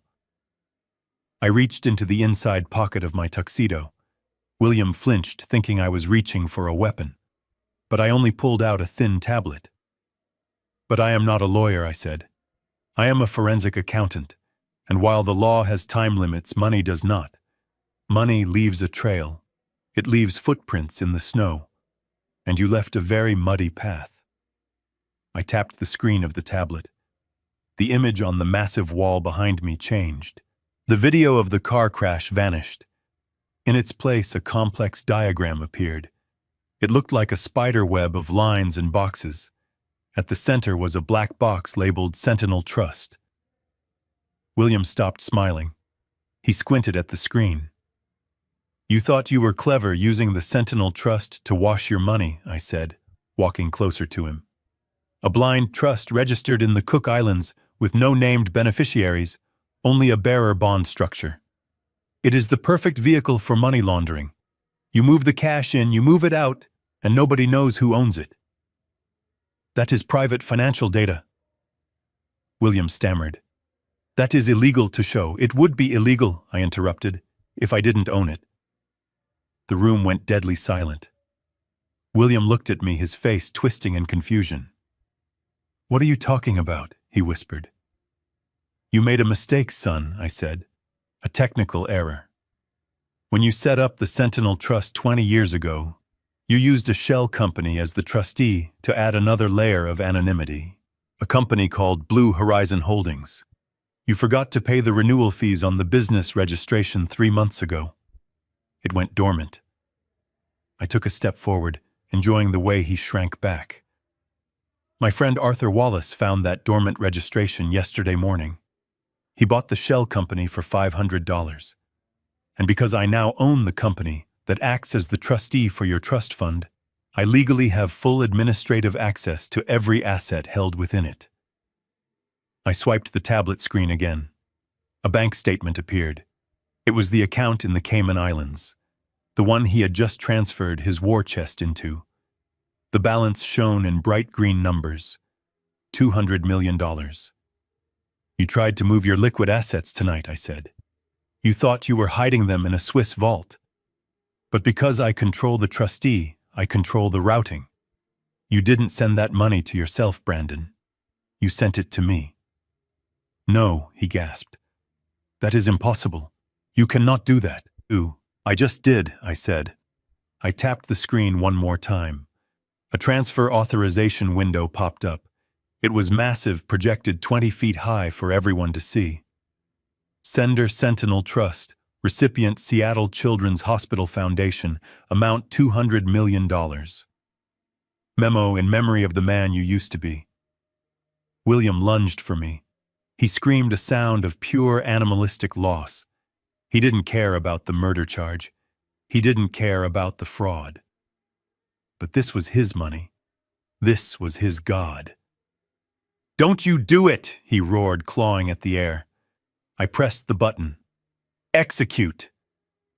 On the big screen, a loading bar appeared. It filled in less than a second. A green checkmark flashed. "Transfer complete." A collective gasp went through the room. $200 million had just vaporized from the accounts of William Thorne. "Your phone, Brandon," I said. "Check your phone." He fumbled in his pocket. His hands shaking so badly, he dropped the device twice. He picked it up. He stared at the screen. The notification was there. The balance alert. 0.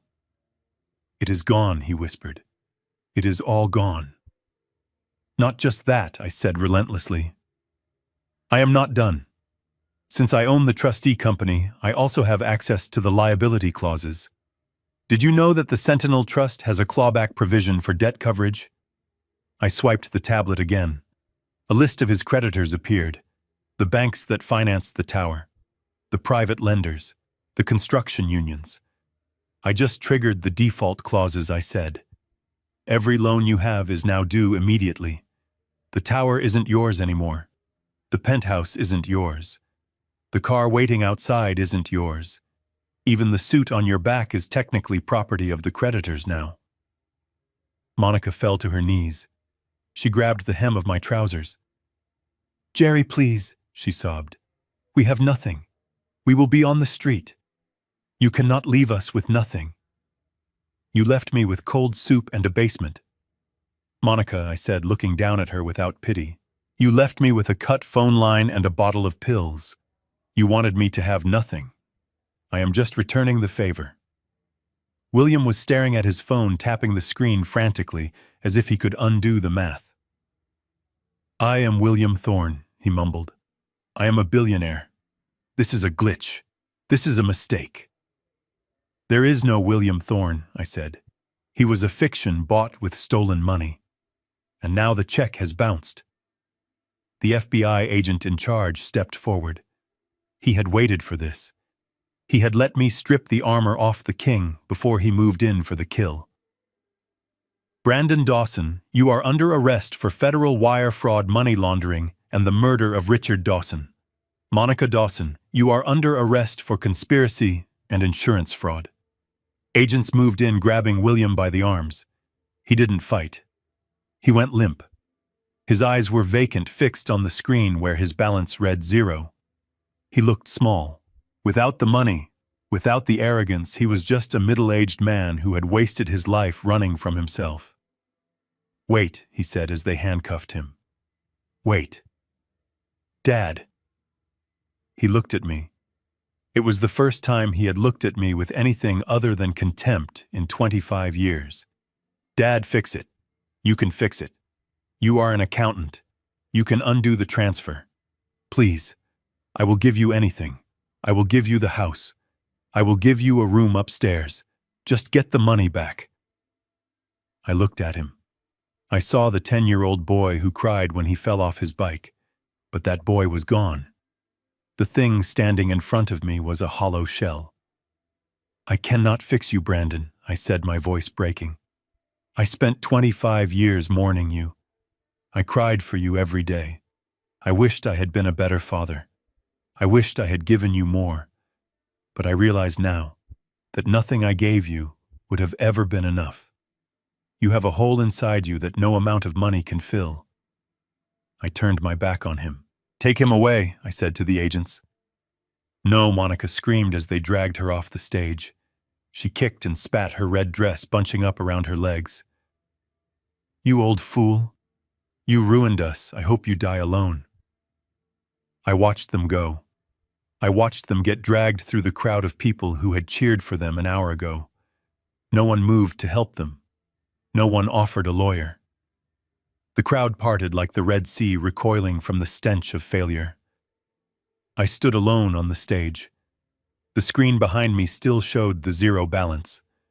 The room was silent save for the murmurs of shock. I felt a hand on my shoulder. I turned. It was Arthur Wallace. He had come up from the control van. He was smiling, but his eyes were sad. It is done, Jerry, he said quietly. They are gone. I looked at my hands. They were steady now. The trembling had stopped. Is it over? I asked. Arthur nodded. The money is with the hospital. The evidence is with the FBI. The tower will go into receivership by morning. They have nothing left to fight with. I looked out at the sea of faces. I saw Laura standing near the exit. She was crying, but she was standing tall. She nodded to me, a silent acknowledgement. We had survived. I took the microphone off my head and laid it on the podium. Let's go, Arthur, I said. I want a hamburger, a real one with salt. We walked off the stage, leaving the empty shell of William Thorne's empire behind us. I didn't look back. I didn't need to. The past was finally buried, and this time it would stay dead.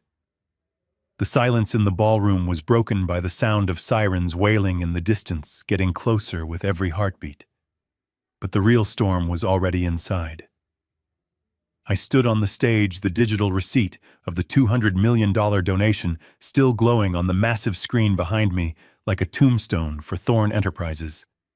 The 0 balance on William's phone was not just a number. It was the end of his world. The doors at the back of the room burst open again. This time it wasn't a single voice. It was a raid. Federal agents in tactical gear poured in, moving with the heavy precision of a sledgehammer. They didn't care about the champagne or the caviar. They fanned out, securing the perimeter their eyes locked on the man kneeling on the stage. "FBI, nobody move." The command echoed off the crystal chandeliers. The crowd, the elite of Seattle, who had been sipping champagne minutes ago, scattered like roaches when the lights come on. They pressed against the walls, desperate to distance themselves from the radioactive fallout of William Thorne. Brandon didn't run. He couldn't. He was still staring at his phone, his brain unable to process the magnitude of the loss. He was catatonic, frozen in the wreckage of his own greed. But Monica was not catatonic. She was vibrating. The shock of the empty bank account had worn off, replaced by a primal animalistic panic. She looked at Brandon, the man she had conspired with, the man she had lied, for the man she had sold her soul to. She saw him kneeling there, broken and penniless, and something inside her snapped.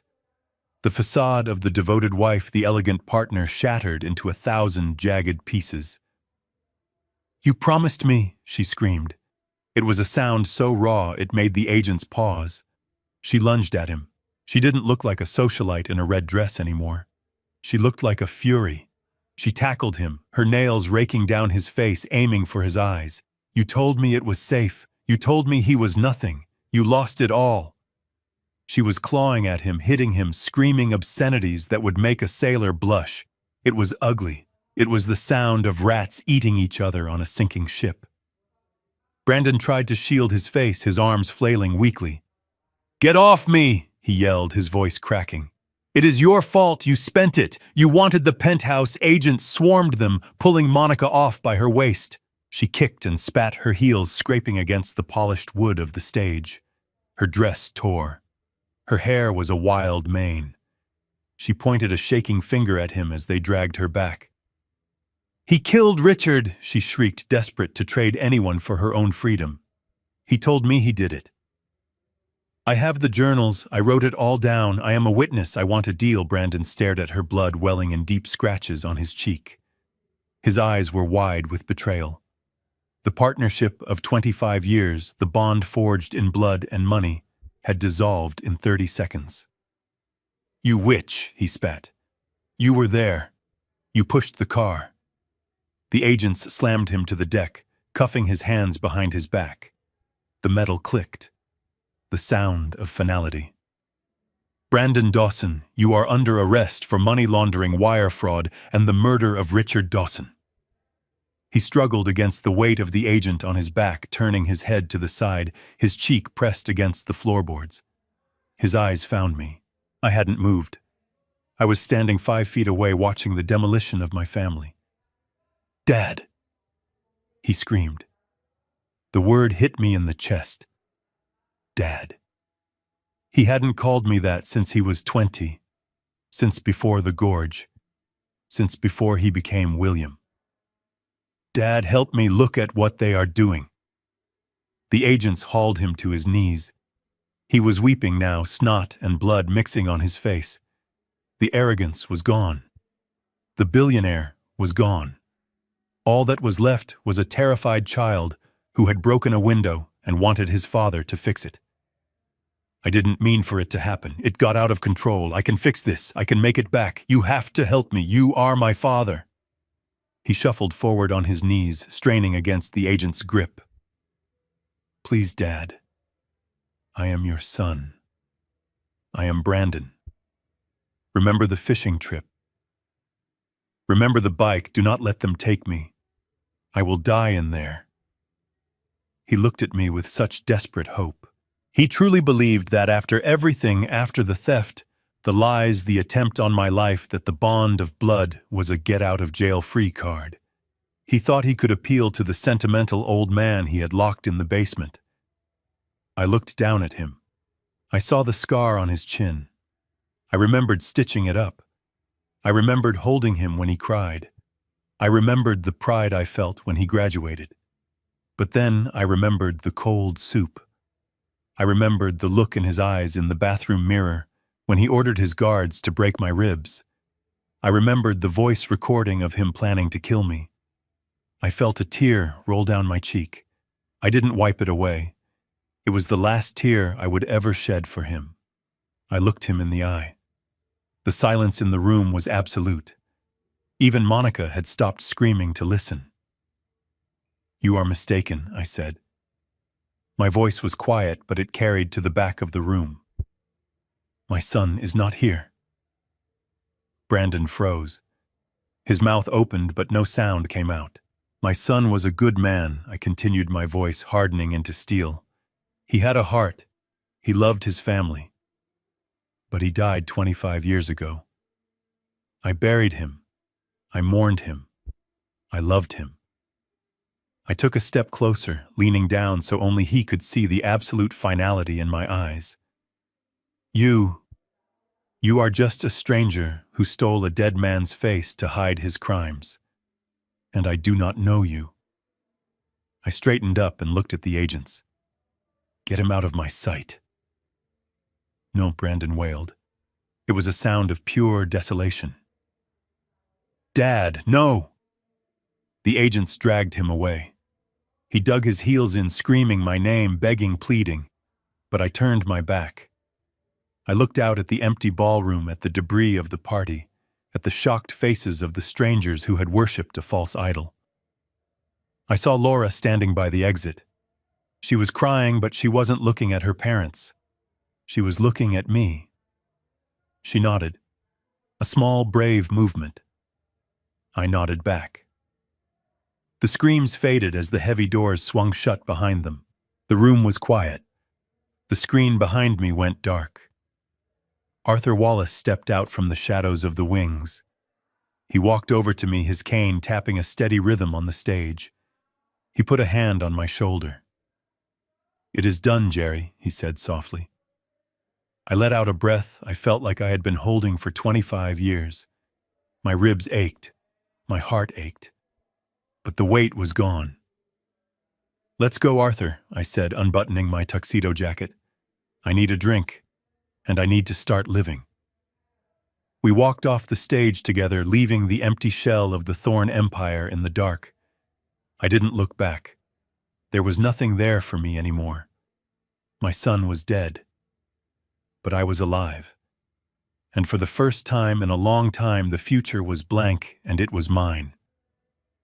The Federal Detention Center in downtown Seattle was a concrete monolith that smelled of industrial cleaner and misery. It was a far cry from the penthouse suites and ballrooms my son was accustomed to. I sat in the visitor area on a metal stool that was bolted to the floor, waiting. The room was cold. My ribs still ached, a dull, throbbing reminder of the price I had paid to be here, but the pain felt distant now. It was the price of admission to the final show. When the heavy steel door buzzed open, Brandon walked in.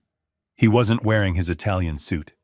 He was wearing an orange jumpsuit that hung loosely on his frame. His silver hair was unkempt, and without the expensive products and lighting of the gala, he looked gray and old. He shuffled toward the plexiglass divider, his hands cuffed and chained to his waist. He looked at me with eyes that were hollowed out by sleepless nights and the sudden withdrawal from a life of limitless power. He sat down. He didn't pick up the phone. He just stared at me. The arrogance was gone, replaced by a shell-shocked numbness. "Pick it up," I said, my voice calm. He hesitated, then reached out with a shaking hand and lifted the receiver. "Hello, Dad," he whispered. His voice was raspy. "Hello, Brandon." "I am not Brandon," he said, a spark of the old defiance flickering in his eyes. Brandon was weak. "William Thorne built a legacy." "William Thorne is a federal inmate number 49206, I replied, "and he is looking at life without parole." He leaned forward, the chains rattling against the metal counter. "My lawyer says I can get a deal. The video is old. The audio recording from the alley is inadmissible without a warrant. I might get 20 years for the fraud, but I will be out. I will rebuild. I always do." I shook my head slowly. "You still do not get it. You think this is a negotiation. It is not.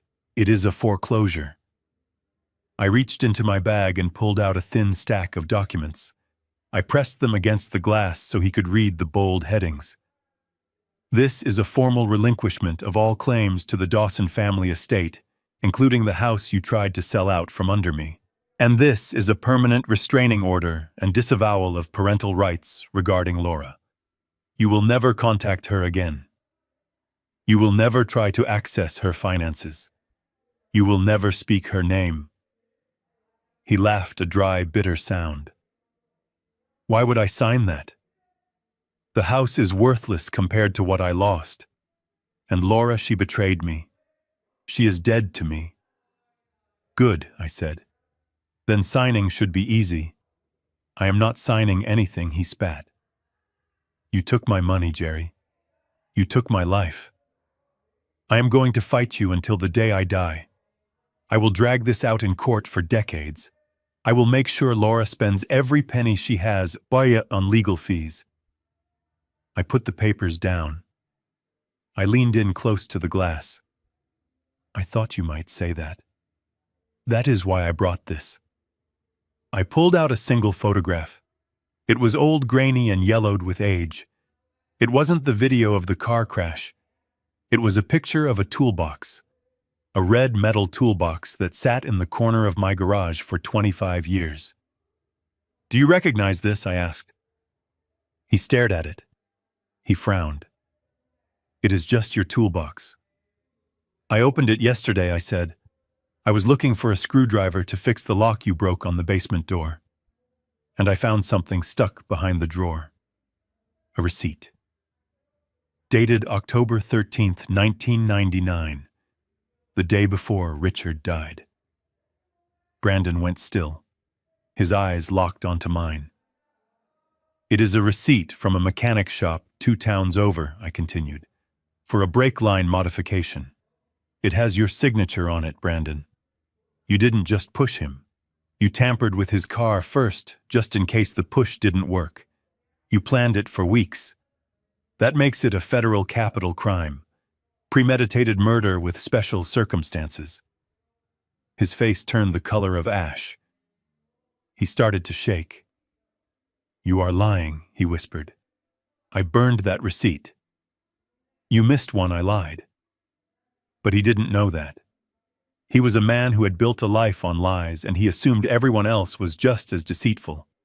The fear in his eyes was real. He knew what that receipt meant. It meant the death penalty, or at best solitary confinement until he rotted. If you sign these papers, I said, pushing them against the glass again, I will lose this receipt. I will let the feds stick with the fraud and the manslaughter charges. You will still go to prison, but you might see the sky again before you die. If you don't sign, I walk out of here and hand this to the prosecutor. He looked at the photo. He looked at me. The last vestige of William Thorne, the titan of industry, evaporated. He was just a scared little boy in an orange suit. Give me the pen, he choked out. I slid the papers through the slot. He signed them, his hands trembling so hard he barely kept the pen on the line. He pushed them back. Monica was next. They brought her in 10 minutes later. She looked worse than him. Her roots were showing and her face was puffy from crying. When she saw the signed papers, she didn't argue. She didn't fight. She just looked at Brandon's signature and realized she was alone. She signed her name with a defeated scratch of the pen, giving up the house, giving up. Laura giving up the last threads of control she had over my life. It is over, Monica, I said as I packed the documents away. She looked at me, her eyes filled with a toxic mix of hatred and misery. You are going to hell, Jerry, she hissed. I stood up and buttoned my coat. I already went to hell, Monica. I lived in your basement for 5 years. Now I am going home. I turned and walked away. I heard her screaming behind the glass, screaming my name, screaming for a lawyer, screaming at the unfairness of it all. But her voice was muffled, fading into the background noise of the prison. I walked out of the detention center and into the Seattle rain. The air tasted sweet. I had the papers in my hand. My house was mine again. Laura was safe, and the monsters were in a cage. I hailed a cab. For the first time in 25 years, I didn't have to look over my shoulder. I was free. The sledgehammer hit the drywall with a satisfying crunch. Dust billowed into the air, coating my safety goggles in a layer of white powder. I swung again. This time the stud cracked. It wasn't wanton destruction. It was renovation. Laura stood behind me holding a crowbar, her face smeared with plaster and sweat. She wasn't the terrified girl in the rain anymore. She was a woman reclaiming her home. We didn't sell the house. I couldn't. Despite the memories, despite the years of imprisonment in the basement, this was still the place where I had been happy once. It was the place where I had raised a son before he turned into a stranger. So we decided to scrub the ghosts out. We tore down the wall that separated the kitchen from the living room, letting the light flood in. We ripped up the carpets that smelled of Monica's perfume, and most importantly, we took the door off the basement hinges and burned it in the backyard fire pit. The basement isn't a prison anymore. It is an archive. 3 months have passed since the day William Thorne ceased to exist. In that time, Laura and I have been busy. We didn't keep the money, but Arthur Wallace made sure we kept enough of the legitimate assets from the clawback to fund our new venture. We turned the ground floor of my house into an office. There is no sign out front, no advertisement in the paper, just a word-of-mouth network that started with the letters I received after the news broke. The Dawson Advocacy Group. We don't charge fees. We don't bill by the hour. We help the people who have been forgotten. The seniors whose children view them as ATMs. The widows whose financial advisors are sharking them. The people who are told they are crazy when they are actually just inconvenient. Arthur handles the legal threats.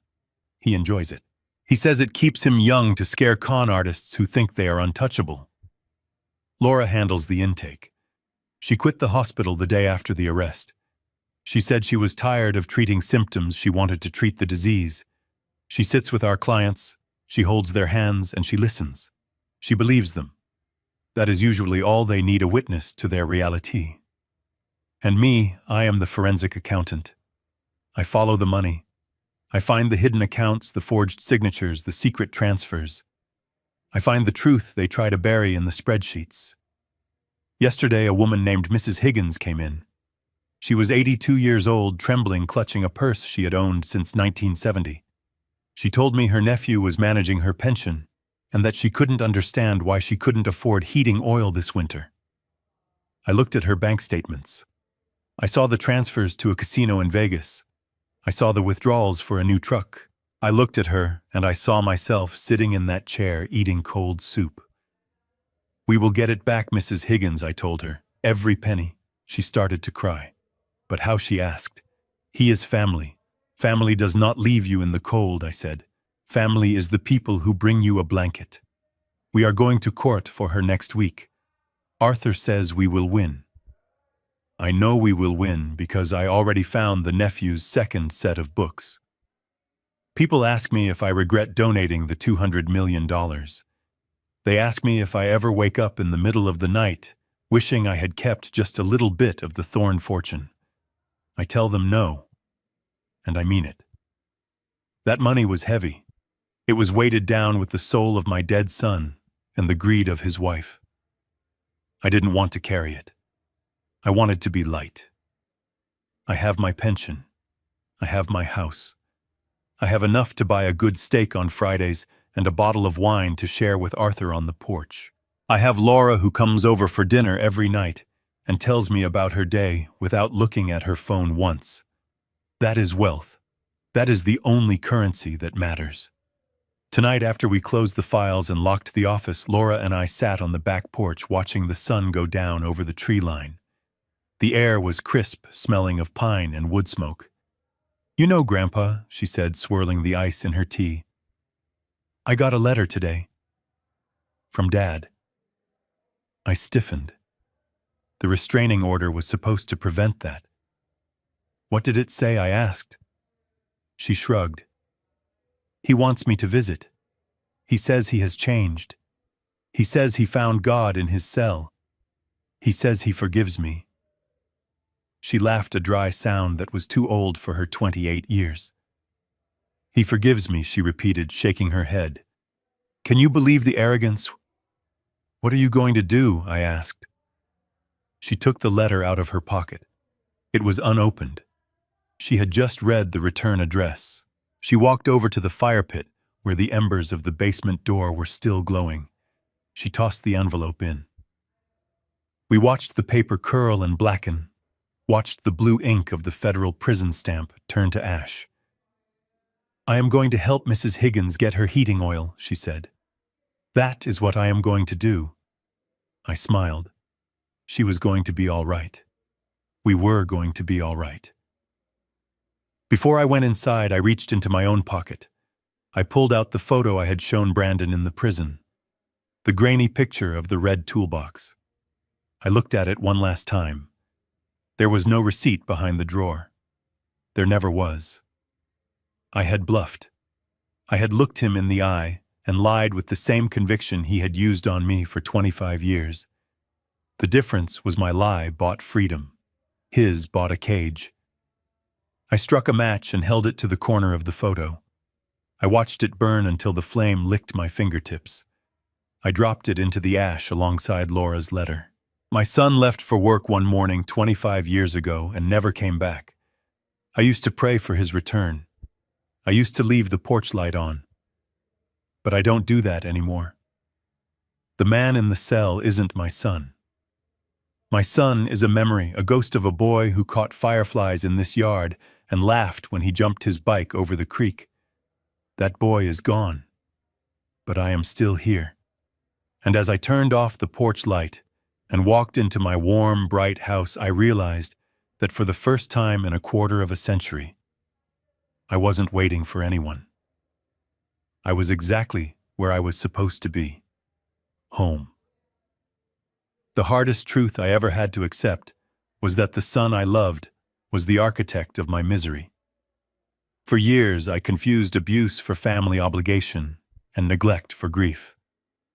But this journey taught me that dignity has no expiration date. You are never too old, too weak, or too broken to demand the respect you deserve. True family isn't defined by the blood in your veins, but by the hands that hold you when you fall. If you are reading this from your own basement of despair, know this: the only way out is to stop waiting for permission to save yourself. If my story resonated with you, or if you've ever had to cut ties with toxic family to save your own soul, please like this video, subscribe to the channel, and share your experience in the comments below. I read every single one.